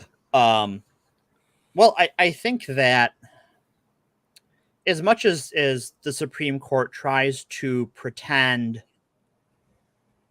it is not a political body, it is. And it is, subject to the impact of public perception in a lot of real ways, especially in our modern media ecosystem where Supreme Court justices are big news, and what they're doing has been made big news in part by the right-wing circus around them. And so to appear legitimate, occasionally you have to do legitimate things. And I think that's why you've had Kavanaugh and John Roberts on this voting rights case. You had all but Alito and Thomas side with Native American rights recently. Yeah, I guess that makes sense. You don't want to. Yeah, it's like cheating in a sports ball game or something. You don't want to sink every goal or whatever. Yeah, yeah. You can only cheat so much, but and I if I'm being an optimist, I think they're aware, like they know what they're doing and what they've done, and they live in Washington and they want to eat unharassed. And they want to be able to sleep at night, so they can't just be pawns of this right-wing ecosystem all the time. Well, Thomas can, apparently. I mean, Thomas can and is, but he's okay with that. Mithril, once again, I'm going to call you out. That is not ridiculous. It's one of the reasons I got into politics. It's also one of the reasons we started this podcast. One of the reasons we started the show. You can check out on the Forced Adversity podcast YouTube channel. We have our episode on that, which is the first episode I did. Indeed. I will pull that up visually now. But yeah, I tell a story about how I discovered that panic from someone who went from cool with something to kicking me out of his house because he discovered it was D&D. Oh, I haven't put it on the channel yet. Shit. Oh, really? Yeah. I mean, look, this is on my literally have a list right here of priorities now that I'm moved in, and uploading stuff on that channel is definitely. Okay. Well, coming soon to that channel will be that episode, and you should check it out. By the way, you guys, if you want to catch past episodes, best way to do it, easiest way to find them. Also, possibly with like some editing done to just get rid of all the nonsense or the whatever. The FAP in the FAPcast. Yeah, the fapping. Force Diversity podcast. Look, let's get us to 200 right now. Come on. Come on, you could do it. I love you. Watching. Let's get to 200. I will say nice things about your genitals if you like and subscribe to Force Diversity. Let's do it. I'm going to drop that link right now. So, super easy. Just right click on that bad boy. Mm-hmm. Open it up. And I think our episode on Mary Sue is on this channel, right? Is on Actual Fandom. Yes, that is a special episode I wanted everybody to see. As yeah. If you haven't seen the Mary Sue episode, I'm incredibly proud of it, and I want you to watch it. It's also just kind of a perfect overlap with what we usually cover here. So, but yeah, if you're new to this podcast, then maybe start with episode 0. And how we got here, yeah. And then episode 1 is the first official episode. That's where Ryan was a guest. Mm-hmm. Yeah. Set the stage. True. Yeah. Yeah, and then we added him as a co-host, and we're just going to keep doing that with every guest we have. They're forcing me. I don't want to be. I have friends who work for the king, and because Ryan is Welsh, they can treat him like a slave, and so he does this for no money in the middle of the night. Yep. And you owe Mithril something, Morgan. What lovely genitals Mithril has. They are just pristinely maintained. They smell lovely, and they are worth their weight in gold. Oh wow! All right, if anybody else is subbing at the moment, can you just not mention it in chat again? Oh my god! Maybe we do need a ban on free speech after all. Am I grooming the audience? Is that what's going on here? So, oh man. Do we have any more on the history, or do we want to get into book bannings that have happened? I think we can get. I think we've covered the Comstock Act pretty thoroughly, so we can get into some other stuff that you guys have looked at. More contemporary stuff and what's going on over in Turf Island as our Turf Island correspondent. Yeah, what's your angle on this one, Ryan? Which one did you pick? I'm sorry, I missed that. Well, I just looked at all the book bannings that have happened in the UK because there are surprisingly few. All right. And there's some of them for quite odd reasons. It's sort of a trend develops as we go through time. So the first one is one that I can't pronounce as well, so that's going to be a lot of fun. I think it's pronounced Areopagitica by John Milton, and that was actually banned in 1644. Wow. So going right back. But then it was unbanned in 1695, and it was banned for political reasons. So it's basically, as you might expect from John Milton, it's sort of a prose work about censorship and opposing licensing and censorship. So that was the first real sort of one that was successfully banned UK-wide. And then the next one, we have to skip right ahead to 1791, Thomas Paine's The Rights of Man, which was banned because it was, and Thomas Paine was charged with treason because it supported the French Revolution. Mm-hmm. I knew about this one. So you knew about that one. Yeah, that's quite a famous one. Mm-hmm. And Thomas Paine is basically the only cool founding father. Like, the only cool one. Just legit. And then the next one is 1918. And we're talking about UK-wide bans here, so it doesn't cover things that would have been prosecuted under the Obscene Publications Act, specifically for like pornography. So pornographic images and things like that wouldn't have been trusted, or wouldn't have been prosecuted under this same sort of banning. This is written material, words, not pictures. But the next one is called Despised and Rejected. In 1918, that was banned, and it wasn't unbanned until 1975. Now, this was banned for criticising Britain's involvement in World War I, which I don't think is a bannable offence, but it's also not something I would necessarily agree with, although obviously that's a complicated issue. But also it depicted homosexuality sympathetically. So Can't have that. no. And then we've got some that Ulysses by James Joyce, as well as or rather not being banned in the US.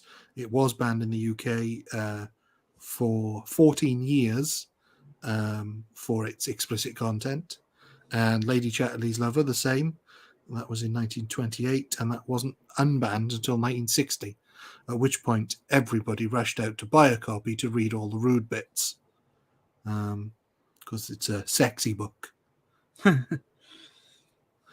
And then also in 1928, which seems to be a big year for banning books, was The Well of Loneliness, because it's about lesbianism.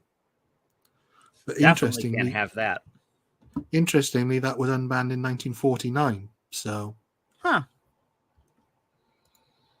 that's always one of those weird things that, like, depictions of lesbianism are often more acceptable than depictions of male homosexuality. Yes, that's true. Yeah, for perfectly sexist reasons. Which brings us on to Boy by James Hanley, which was banned in 1934 and wasn't unbanned until 1992. But that may have been to do with the fact that the publishers didn't exist by the time.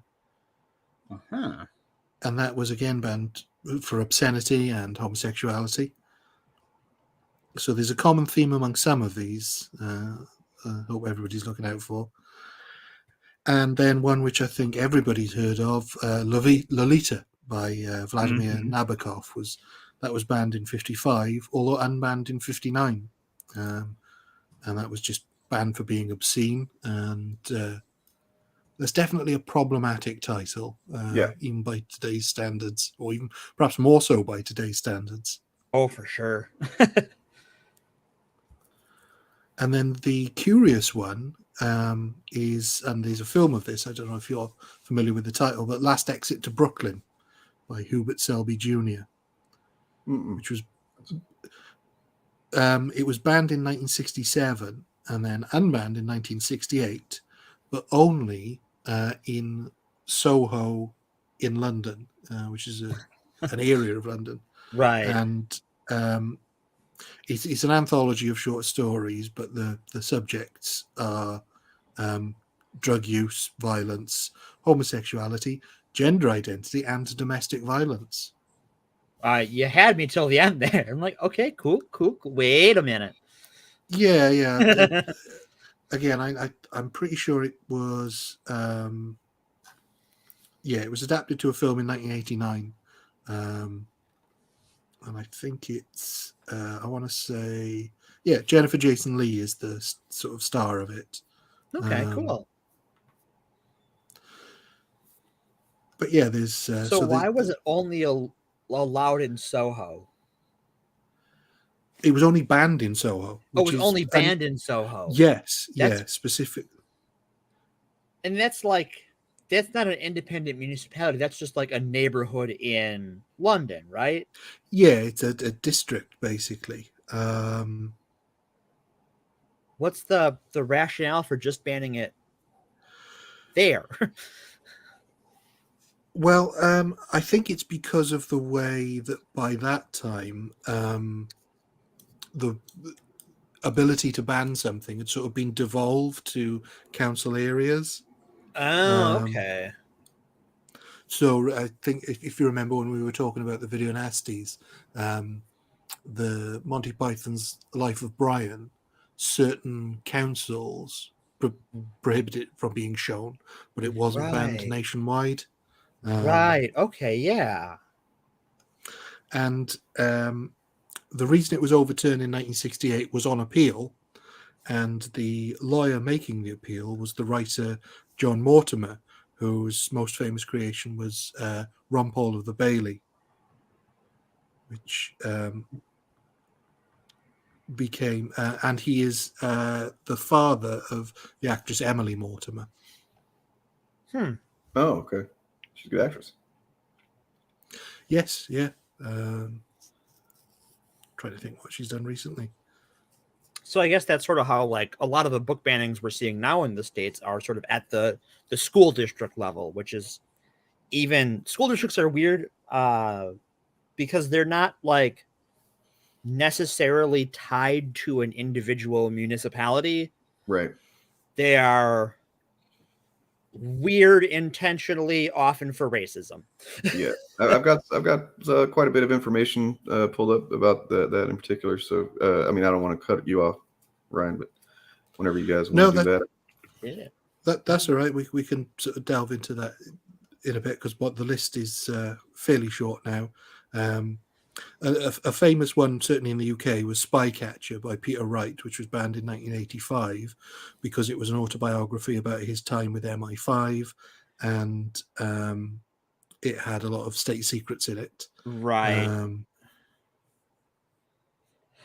I know during the Trump years, there were a lot of like autobiographical tell-all books that were written by people in the administration that were approached, or their publishers were approached by lawyers from the government going, well, we have to look over this for state secrets. Yeah, and then as a result of that, it was unbanned in 1988 once those sort of once it had gone through the law courts, and then the last one to be banned sort of chronologically was one called Lord Horror, which was banned in 1991 and then unbanned in 1992. that was the last book banned. That was the last book banned in the UK, Wow. UK wide. Wow. Yeah, Lucky. Well, you never know. Maybe we'll export that to you sometime soon. Be on the lookout. No, I mean, I'm sure we're trying, but you know, there are still three books which are currently still banned, and they are. I'll get to the chronologically one last because you probably all heard of it. But one of them was Kill or Get Killed, which was banned due to, it was actually made criminal because it's an instructional manual that might be useful to terrorists. Oh, okay. It's like the anarchist cookbook sort of thing. That's what I was thinking. Well, you've preempted me there because that's the first one that was banned. Okay. So yeah, the anarchist cookbook, yes, and yeah, there it is. Yeah, this is something that I think went around every playground. Certainly when I was a kid. Anarchists make the best cocktails. It's true. They really do. And then the last one, which was banned for the same reasons. Again, all of these were banned because they were instructional manuals on how to build bombs and stuff. Basically, was Put Them Down, Take Them Out, Knife Fighting Techniques from Folsom Prison. That sounds awesome. I don't know why that fucking title sounds amazing. I mean, it sounds like the sort of videos that Red Letter Media cover sometimes. Yeah, what is it? Edged Weapons? Yes, the police training video. Yeah. Yeah. And presumably, again, it's not just, well, it might just tell you how to make shivs, but it probably also instructs you how to make other lethal devices. So, yeah. Now that you know how to make a shiv, let's learn how to make a fertilizer bomb.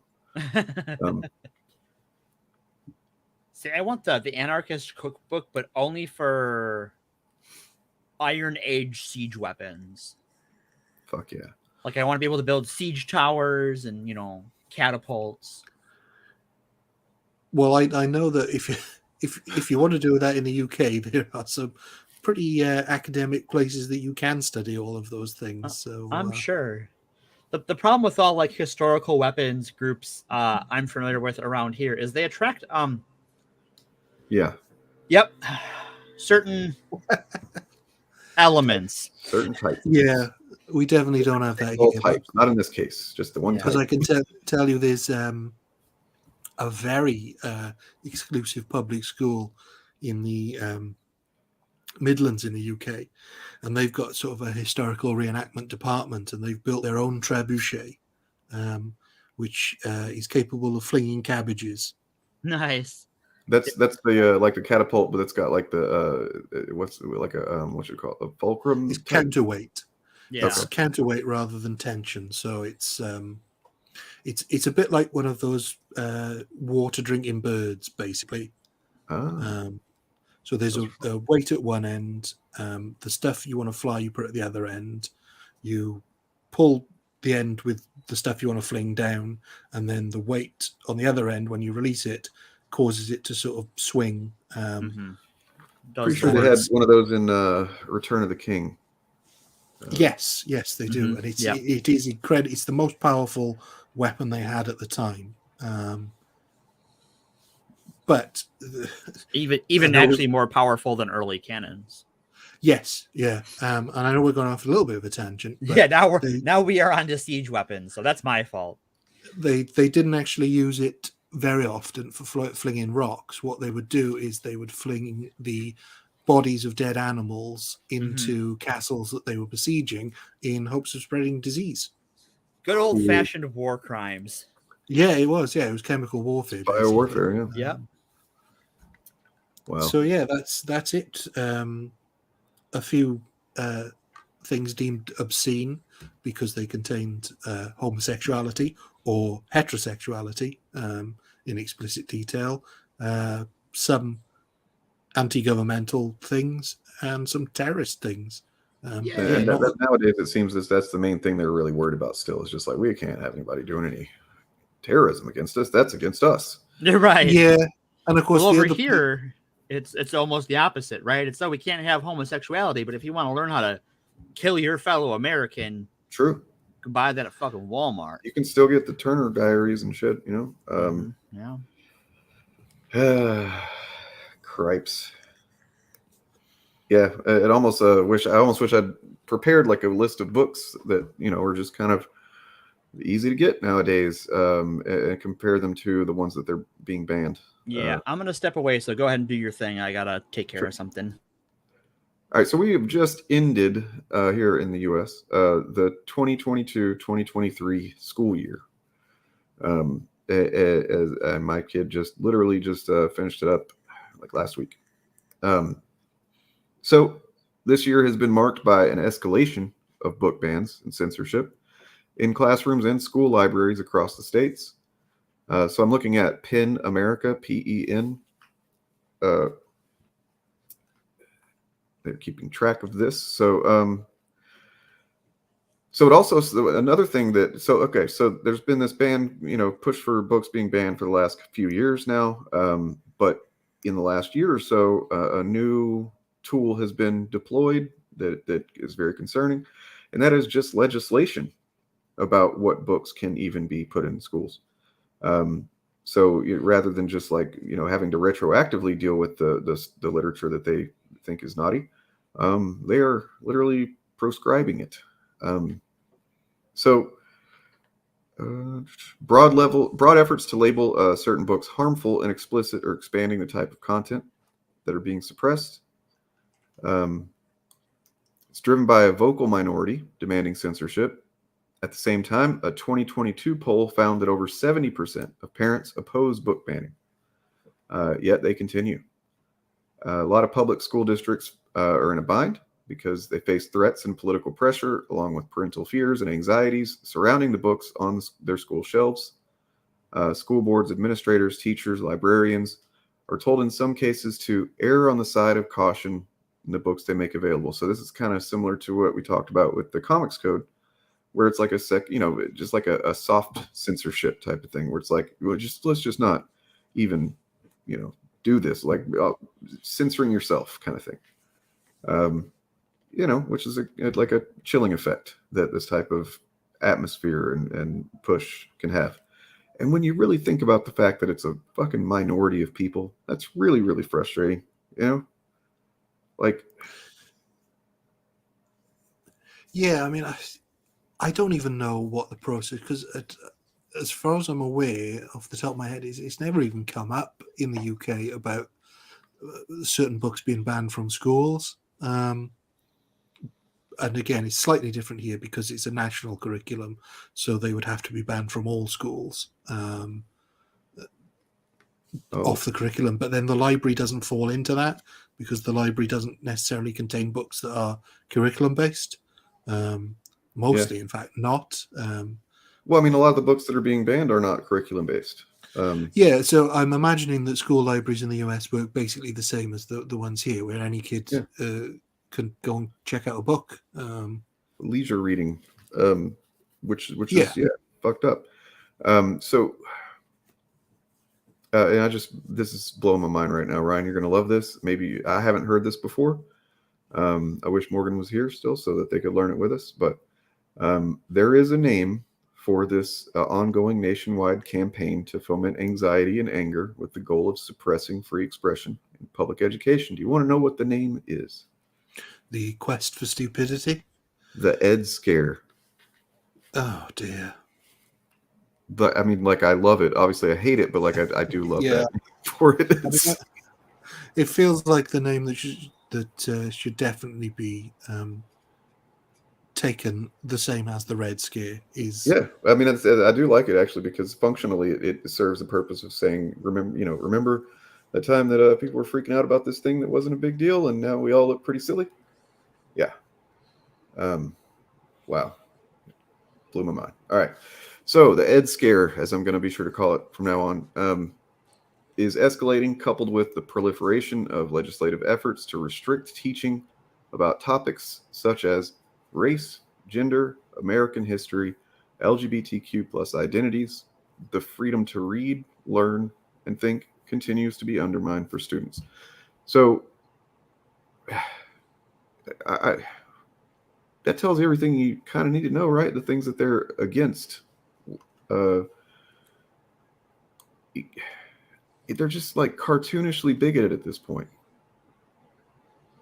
I mean, maybe not cartoonishly because, there's some degree of effort to pretend that's not what it's about. Well, it seems like as well, the way the right have sort of weaponized this is they've looked at the rules and then they've seen how they can be exploited. Yep. And so all you've got to do is find a couple of idiot parents who are willing to go down the ridiculous conspiracy rabbit hole, and that's all it takes. Well, and then another thing that they've been doing, which is really kind of terrifying, other than the judges, the other really kind of crucial aspect to the right is seizing power is through school boards and local politics and stuff. The left does not do that nearly enough. And meanwhile, like you look at all through COVID and everything, you had, just Marjorie Taylor Greene types going to, getting elected to school boards and stuff like that. I think an interesting thing, though, when we talk about school boards is how astroturfed it all is. So they have this campaign to co-opt school boards because it's kind of your smallest unit of government in a lot of places. Yeah, that has the biggest impact, right? Well, I mean, what I just pictured just now. Sorry to interrupt, but like, wow, sure, it's kind of hitting me that they're going for. They went for the courts, especially the Supreme Court, which is pretty much as high as you can go as far as like having an actual impact on, the culture and what is long-standing impact. You know what I mean? Because you can have a president and he might have some power for a few years or whatever, but that can be done away with more or less. And then also at the bottom, you got the school districts, and it's like almost like a sandwich that they've fucking created. That's exactly what they're doing. Yeah. Wow. By the way, did you hear the name that has been given? I came right back in for the edge scares when I put my headphones back on. Yeah. So beautiful. But what strikes me as well is, again, this is subverting the First Amendment, because this is not attacking free speech, because this is telling the government what parents want. So it's sort of almost the opposite of the First Amendment. But at the same time, it's all rooted in that same old thing that Won't somebody please think of the children? Thinking of the children not actually necessary. Your results may vary. Consult Moral Panics for more details. Yeah. Wow. Okay, so yeah, the Ed Scare. That's what we're calling it from now on. We should probably just do another episode based on that at some point. Yeah. All right. So the key findings from PIN America, looking at the 2022-2023 school year. During the first half of the school year, their index of school book bans lists 1,477 instances of individual books banned, affecting 874 unique titles, an increase of 28% compared to the prior 6 months. That is more instances of book banning than recorded in either the first or second half of the previous school year. Over that 6-month timeline, the total instances of book bans affected over 800, and this equates to over 100 titles removed from student access each month. Most prevalent in Texas, Florida, Missouri, Utah, South Carolina. Not surprising, honestly. I'm surprised there's like Alabama and Missouri, or Missouri is there. Alabama and like Arkansas aren't there. They're driven by a confluence of local actors and state level policy. Yeah, and the implications of this is the problem. It's not like just going, oh, well, it's not my state. It's not my kid's state.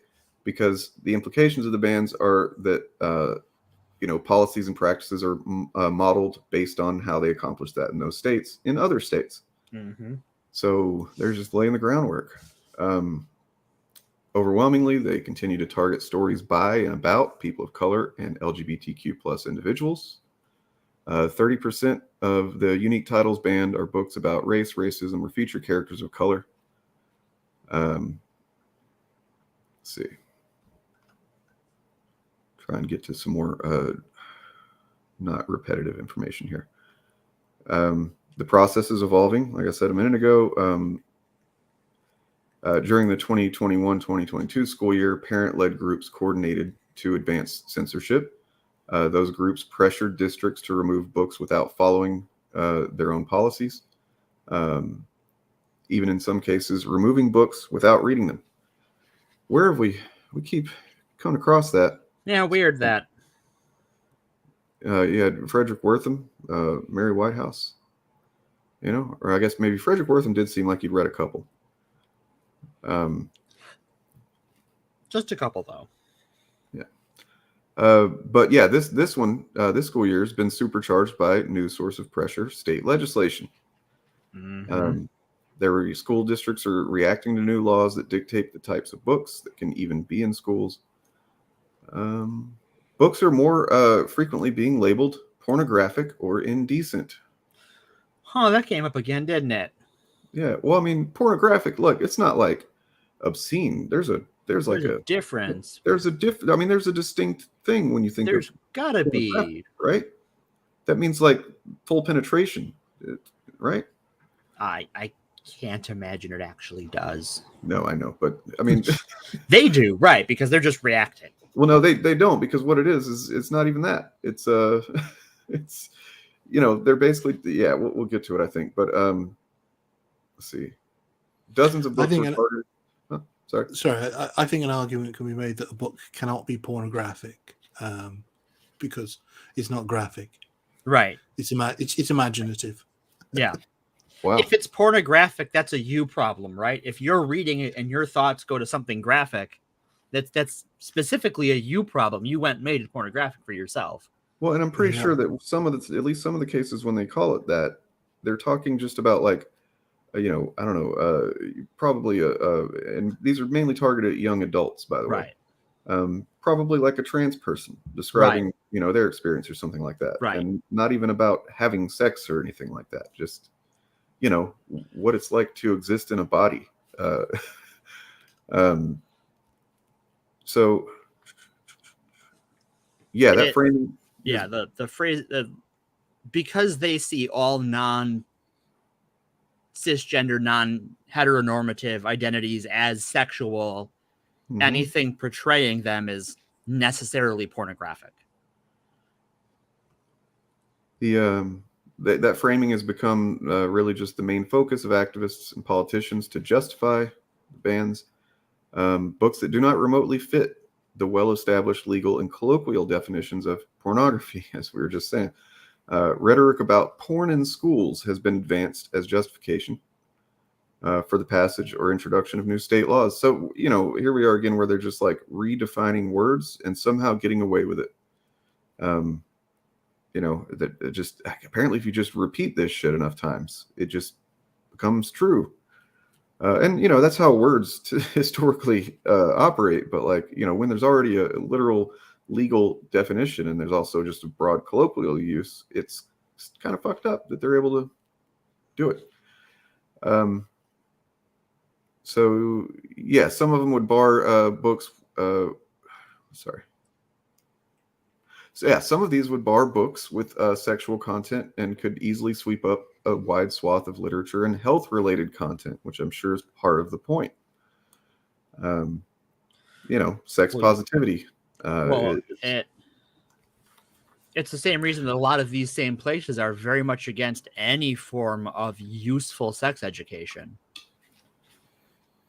And it goes back to the Comstock Act and anatomical texts. It's gonna. And I think it's also inspired by their attempt to get various forms of creationism back into schools to replace evolution by natural selection as a form of species development. Yeah. This next part is upsetting, as if the rest wasn't. The full impact of the book ban movement is greater. The full impact of the Ed Scare is greater than can be counted, as wholesale bans are restricting access to untold numbers of books in classrooms and school libraries. This school year, numerous states enacted wholesale bans in which entire classrooms and school libraries have been suspended, closed, or emptied of books, either permanently or temporarily. This is largely because teachers and librarians in several states have been directed to catalog entire collections for public scrutiny within short timeframes, under the threat of punishment from new, vague laws. Yeah, it's wild. And I did have a clip. I don't know if I still have it somewhere. I'm not going to take time to look for it, but I showed it at one point where this, librarian was showing that they just pulled a bunch of books out into the hallway into these giant boxes, and we're just like going to review them. Yep. Pretty upsetting clip.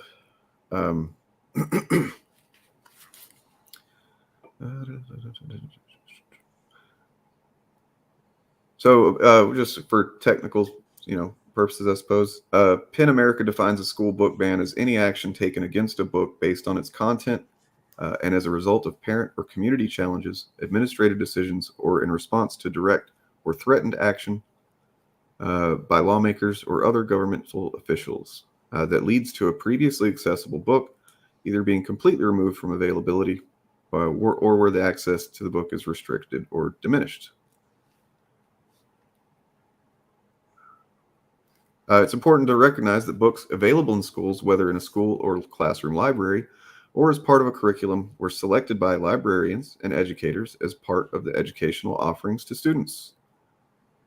So, yeah, book bans occur when those choices are overridden by school boards, administrators, people who, at least in some of those cases, school boards, administrators sometimes are not educators necessarily. No, often political appointees. Yeah. I mean, administrators could, I guess, potentially be educators to some degree, but politicians, typically not. Yeah. Well, it's the same thing with these, trans healthcare bans. Is the one of the reasons these laws are written so badly and why they're doing badly in the courts right now, even before conservative judges, is because they're not written with the knowledge to talk about the issue in an informed way. Imagine being a teacher and they're like, because if you've selected these books, you and other teachers you work with or whatever, like it's essentially saying we don't trust your judgment. Mm-hmm. You're still going to, teach these kids, but like not the stuff that you know what I mean? Like it's just kind of fucking degrading, I think. Well, it's and it goes back to the lavender scare where the, teachers in Florida were called gay for just teaching the wrong things. So let's try and get some statistics here. As I was saying, there's sometimes schools and districts enact immediate permanent prohibitions on books. In other instances, authorities immediately suspend books from student access while undergoing a period of review. The large number of books in the banned pending investigation category reflects the latter dynamic. Many of the books are removed from student access before due process of any kind is carried out. So, for example, 97 books challenged at once in October 2022 in Beaufort, South Carolina, were immediately pulled from access pending review. Students are still asking for them to be returned 6 months later. Okay, so of the 874 unique banned books in the index, 44% include themes of instances of violence or physical abuse.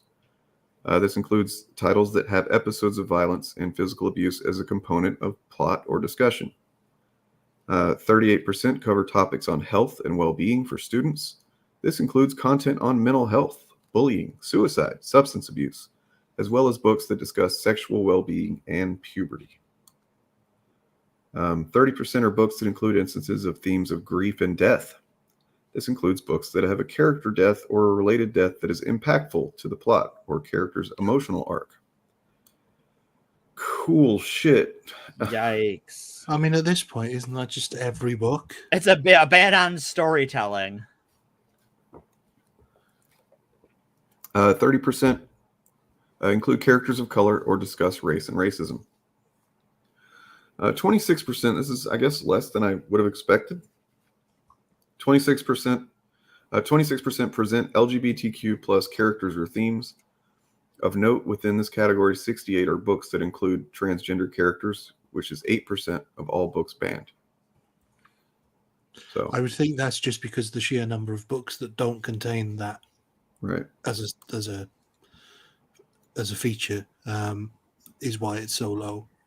I mean, that probably encompasses the entire LGBT section, basically. Yep, that's the idea. That's a good idea, organized chaos. I think that's probably the easiest thing to do. I think we should ban organized chaos. I'm gonna use my mod powers. I'm gonna ban them right now. Let's see. 30% include characters of color. Oh, we already did that one. 24% detail sexual experiences between characters. 17% of books mention teen pregnancy, abortion, or sexual assault. So, yeah, so it really seems like they're kind of going for some specific stuff here. At the same time, though, I'm willing to bet that like not all of these are there's really any thought behind it, right? Like just because the types of people that want to ban a book, that has some kind of sexual assault in it might not even realize the difference between that and just sex. It's just a vaguely sexual thing. So let's ban it. Right. Consent. What's that? So, I mean, they don't believe it's a thing, right? They are vehemently opposed to teaching the concepts around consent, even though it's necessary for sexual health and growth. So the most banned books of this, the first half of the 2022-23 school year, and the first one is just apparently been like the main one for a while now. Genderqueer memoir, which is by, I thought I had it somewhere. The graph that I have doesn't have the right. Okay, so Genderqueer by Maya I'm going to fuck this up, I'm sure. Kobabe, which made its first appearance in the American Library Association list of 10 banned books in 2021, was included in 151 different challenges last year. Detractors objected to its LGBTQ plus themes and accused it of containing sexually explicit content. You know, I don't know if that's true. Maybe. Given that when you look at the actual number of people who are putting these things in and like where they're getting their information, I can't imagine it actually did. Like it's a small number of people in each district that makes these requests, and they're kind of all drawing from the same list. And by the way, the rate of books that are being targeted in this year is more than last year, which is more than the previous year.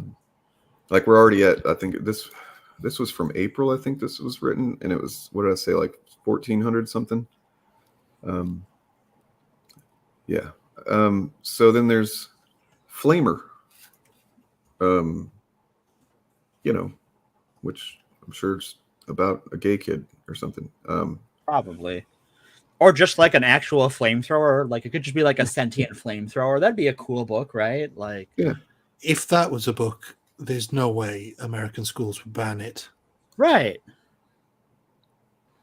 Yeah, the NRA would be pushing that.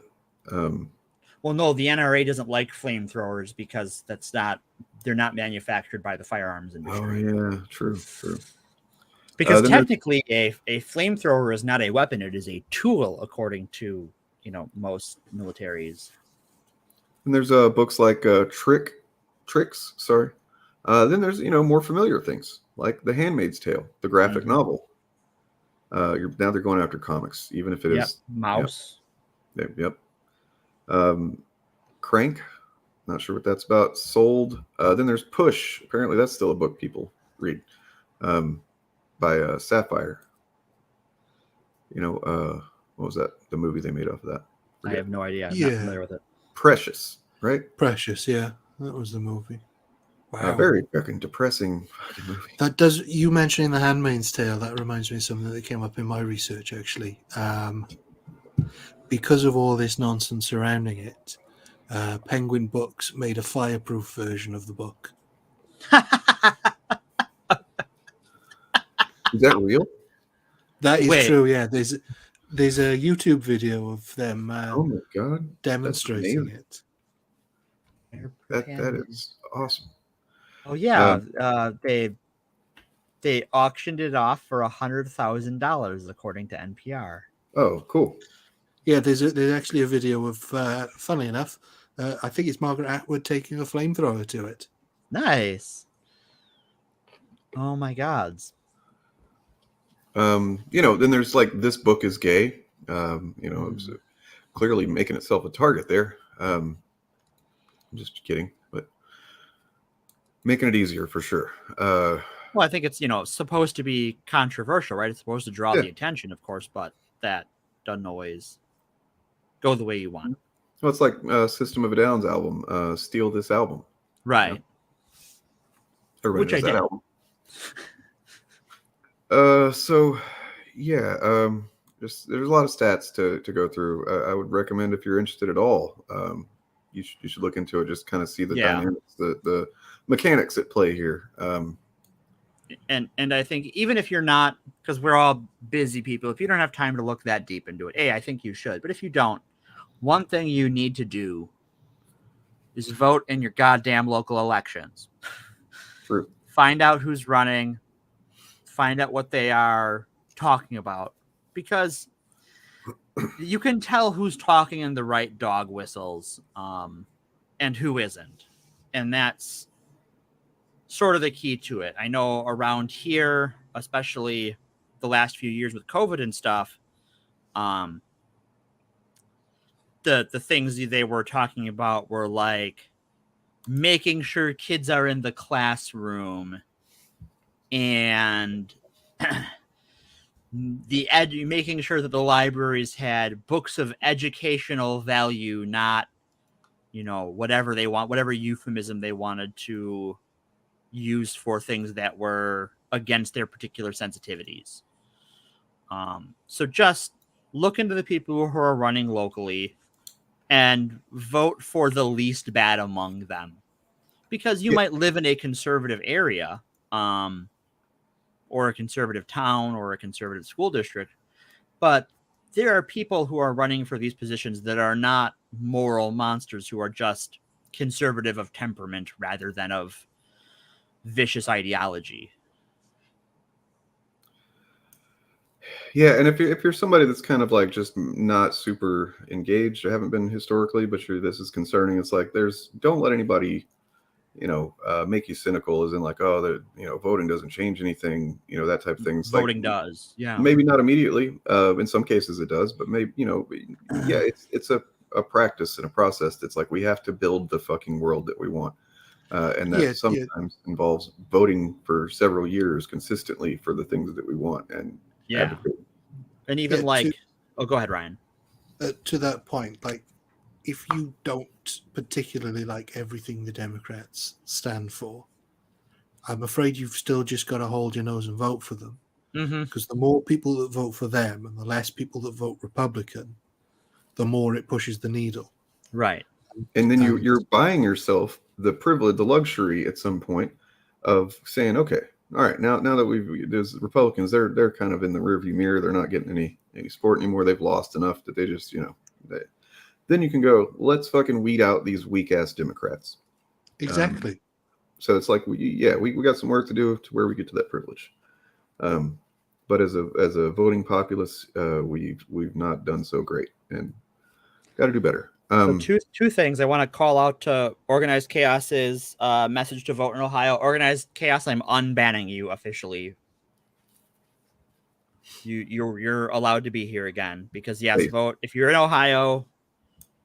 The Republicans are trying to make it harder for the people to amend the state constitution in Ohio, because they want to go after trans people some more. That's their favorite wedge issue. So vote to have the right to vote in Ohio if you're there. This overwhelming, ubiquitous 1% of the population is really just there everywhere. We're in control, clearly. So even locally, like I live in a town. I mean, it's called a city for political reasons, but it's a town. That has a more conservative population, but because the people here have voted for more business-friendly conservatives than more of these social conservatives, like the Target, that is kind of the easiest place to go buy things, didn't take down their Pride display. It's still right there in the front of the store. People are still buying stuff, off the racks there for Pride. And yes, it's rainbow capitalism. But for a lot of people, in the area, that's the Pride stuff they can get access to. And I got news for you. Everything is capitalism. Yeah, and I would say, again, similar to the voting point, rainbow capitalism, it's not the best option, but it's the least worst. Right. It's better that the corporations and the companies the problem make with these rainbow token gestures to start with. Yeah, it definitely has problems. The problem with it is, and there are people that just try to just dismiss it outright, but no, it's not good. It's not fair. The problem with it is allowing it to make you feel complacent. Like, I bought the shirt that says I'm an ally, so I'm an ally, or whatever. Like it's not enough. And in fact, plenty of people, queer people see right through that shit. So yeah, don't be that guy. So yeah, as I said, like the vast majority of the books being targeted are for young adults. Let's see. Okay, so I got a few more stats I just found. Nearly all American voters, 92%, have heard at least something about book banning. So that's good.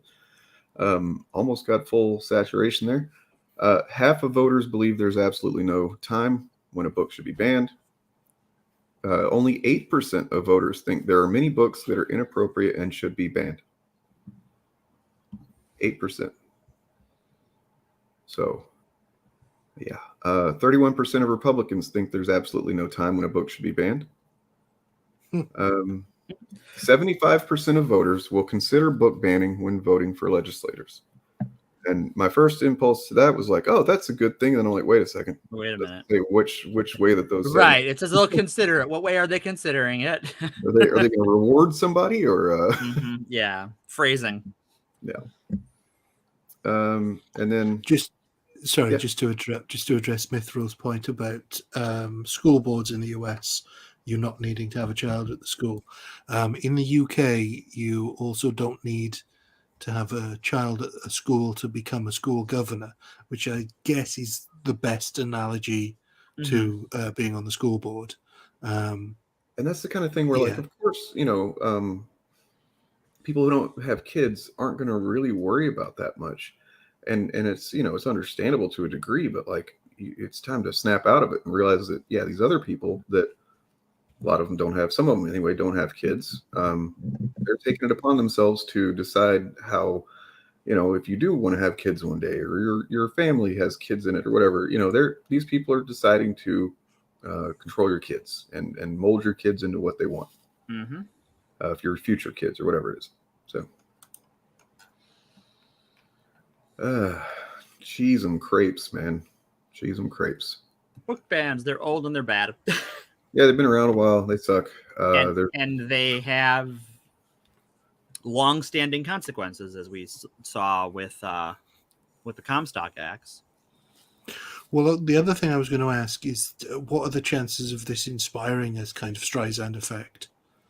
Gods, I hope so.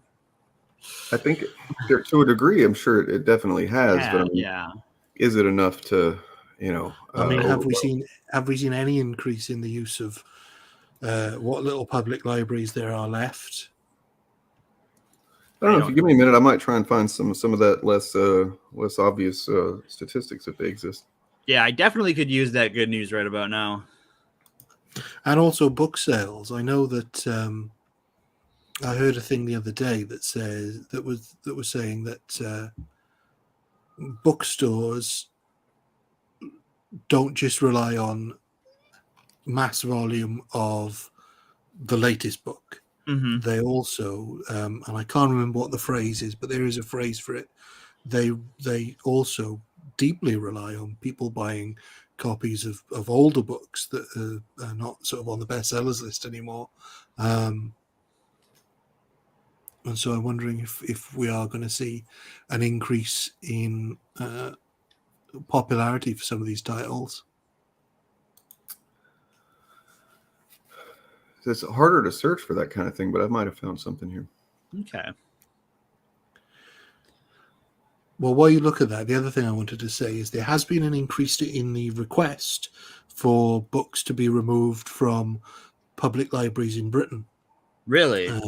Yeah, and it's a significant enough increase that librarians are sort of noticing that more people are asking for books to be removed from libraries that center on race, sex, sexuality.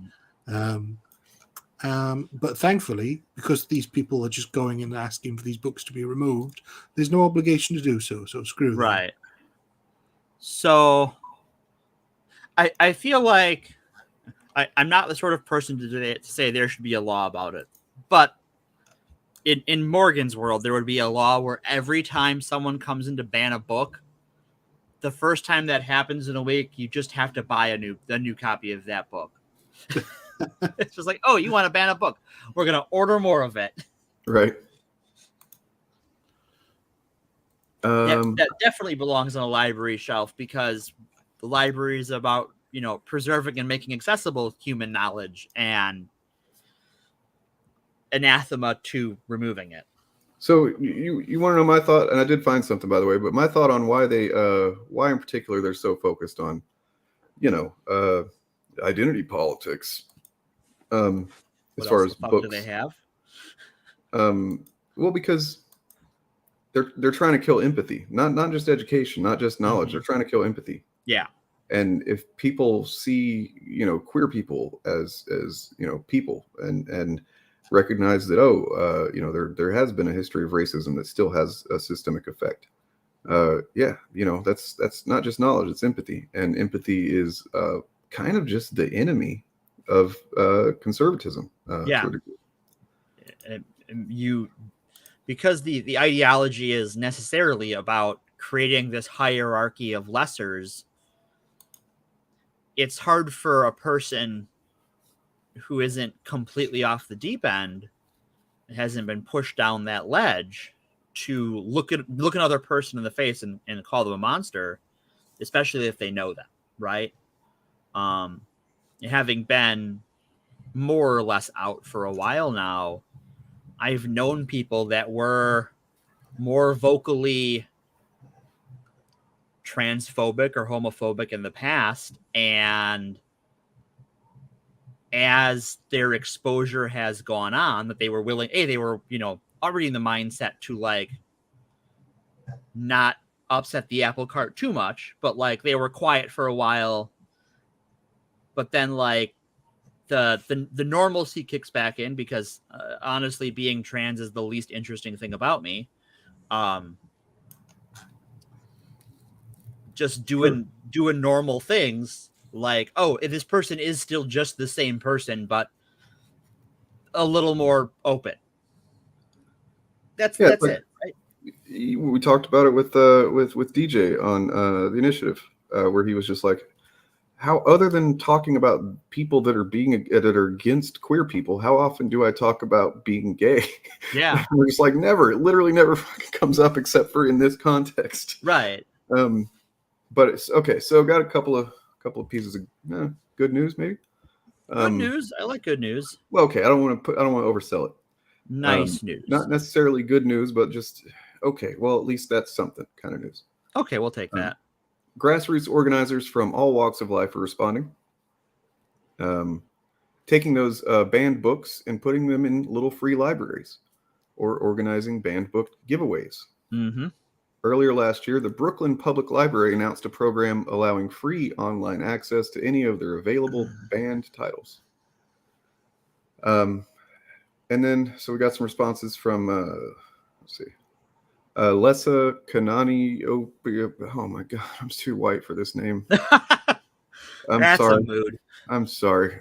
President of the American Library Association, on how the campaign. Oh, no, that's not actually good news. Sorry about that. But there is one guy. He's talking about it, and it might be relevant. He's mentioned it a couple of times.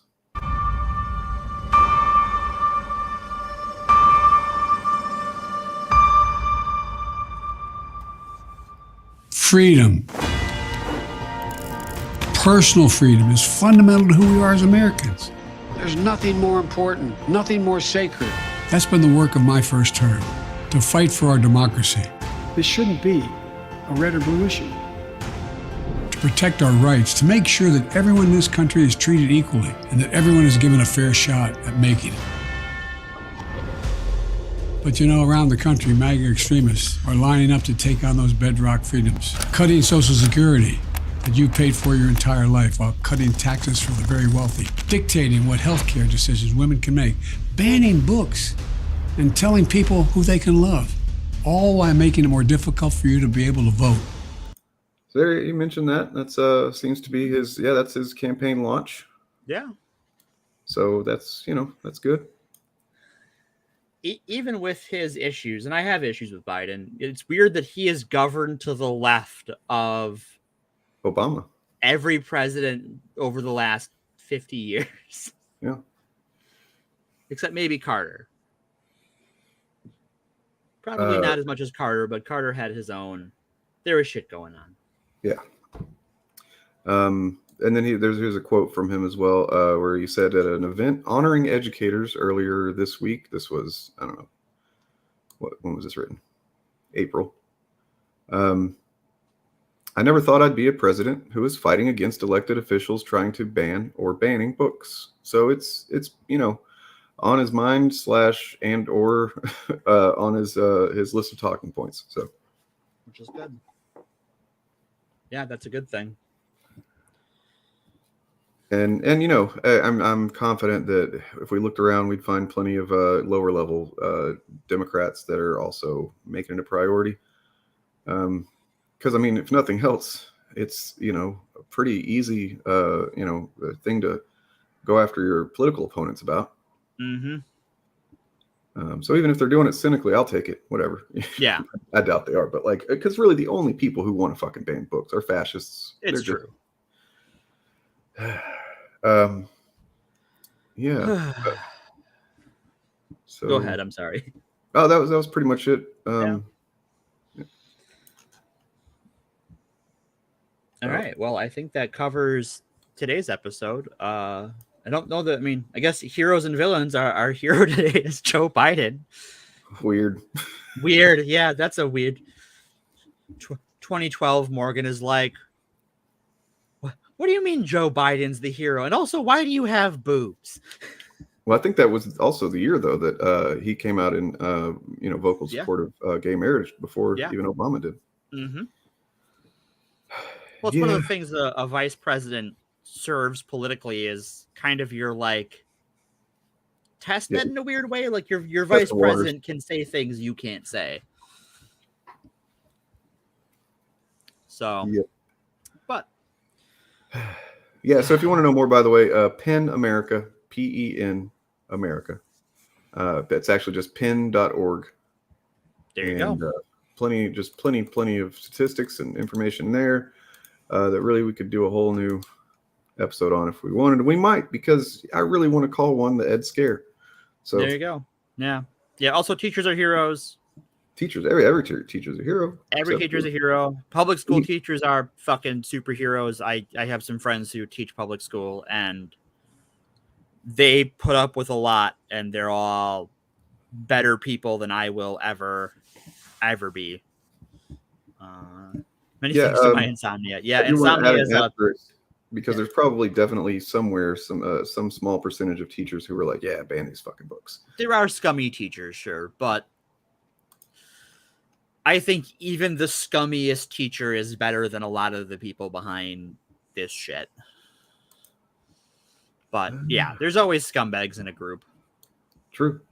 By the way, check out Pillar of Garbage's newest video. Woke spotting. It is, I think I'm confident in saying it is the best anti-chud video I've ever seen. Nice. Which it's just very, very fucking good. Yeah. Insomnia is a proud sponsor of the Forced Adversity podcast. What is? Insomnia. Oh, true. Yeah, and as Ryan is, we're just kind of hanging around now just to make him suffer a little bit. Yeah, just a smidge. So I want to call an audible for next week. Because I know we've got a special guest joining us next week. Yeah. So originally we're going to talk about Ron DeSantis and some media centrism, but I kind of want to, because I'm feeling down. I'm feeling blue, and I want to take a twist at this moral panic thing. So hear me out. One of the things that these people hate, especially during Pride months, is they have all sorts of panics about queer folks being comfortable with themselves and proud of themselves and out and proud. So I want to just have an episode about some queer joy to force our own adversity on these people and let them panic about it instead of us reacting to their bullshit. They can come react to us. Yeah, I think that fits with the with the guest we have, I believe. Yes. So cool. And something uplifting, because this one was a kick in the nuts. Or the twat or whatever. Or the twat, thing yeah, you got kicking the going on. bits. Right, Lucifer, exactly. Yeah. Yeah, every week from now until we're all cold and dead. But we'll fight until then. Indeed. I've got a video clip that I'm not quite sure what it is. I was sent it on Twitter, and it looks like it's probably very good. I was told it was very good. It was tweeted by somebody very good. Okay. And so I'm gonna, looks like I'm gonna get a surprise too. So I'll play us out on that. Ryan, what do you got going on? What do you want to promote? My final review of Columbo went up today. Holy shit! How many episodes is that? I think off the top of my head, it's 69. Nice. It might be 68 though, so that might be. But yeah, that's over. Well over a year, I think, ago I started, and still got a couple more Columbo things to do. Sure, but yeah, that's it. Have you done anything like your favorite top 10 episodes or anything like that before? I haven't yet. I've done Before They Were Famous. That's a good video if you just want a brief taste of a few of the people that appeared on Columbo before they became successful. And I've done top 10 villains. So those are the two that I've done. So yeah, I've got things like that to cover: best episodes, favorite episodes. But I'll be doing a overall season review, and then I've got a documentary about the history of Columbo that I'll be doing as well. Also, because I just dropped your link for your channel in chat, but I happen to look at your channel here and got something to look at, something to celebrate. 666 subscribers. Nice. Praise the Dark Lord. Nobody changed that. Don't go over there and add any stuff to anything. Well, Okay. if you are going to, it needs to be like 334 of you. Yeah. Or 6,000. 1K. Or 6,000. 6,000. Yeah. Yeah. And you also have 169 videos. All right. But yeah, if you're somebody who's like, oh, Columbo, I know of a couple of people who, generally didn't really have much interest in Columbo, but have now watched a bunch of Ryan's Columbo videos and started watching Columbo itself. So nice. You never know. And I'll be diversifying the content a little bit as well. So I'll be looking at another 70s American TV show, The Rockford Files, next. As well as continuing Sherlock Holmes, but also looking at some more films and TV shows. So just for a bit more variety on there. Do you think you'll ever do In the Heat of the Night? What, the TV show or the film? I don't know. Yeah. The TV show. I don't know. I used to watch with my granny. That's all. Right. That was probably the TV show then. Yeah. Yes. Yeah, we never got that here. I don't think so. I'm not that familiar with it, but I did get to interview an actor from it, even though that I didn't know that whenever I had signed him for a guest, which was Jeff Thorne, Green Lantern comic writer. Wow. Like whenever he agreed to come on, I was like, oh, cool. I got the writer for Green Lantern. And I start looking up and I'm like, wait a second. He was that guy on In the Heat of the Night? What? And yeah, he was when he was young, and then he quit acting and became a writer. So there you go. Anyway, subscribe to Nothing But Media. Subscribe to this channel, maybe. There's also a whole bunch of channels. If you go to the Initiative channel, which you should also sub to, there's just a bunch of recommended channels on there. And you could just go ahead and hit all those guys up, and then you'll have a pretty broad range of cool stuff. Also, no Initiative stream this week.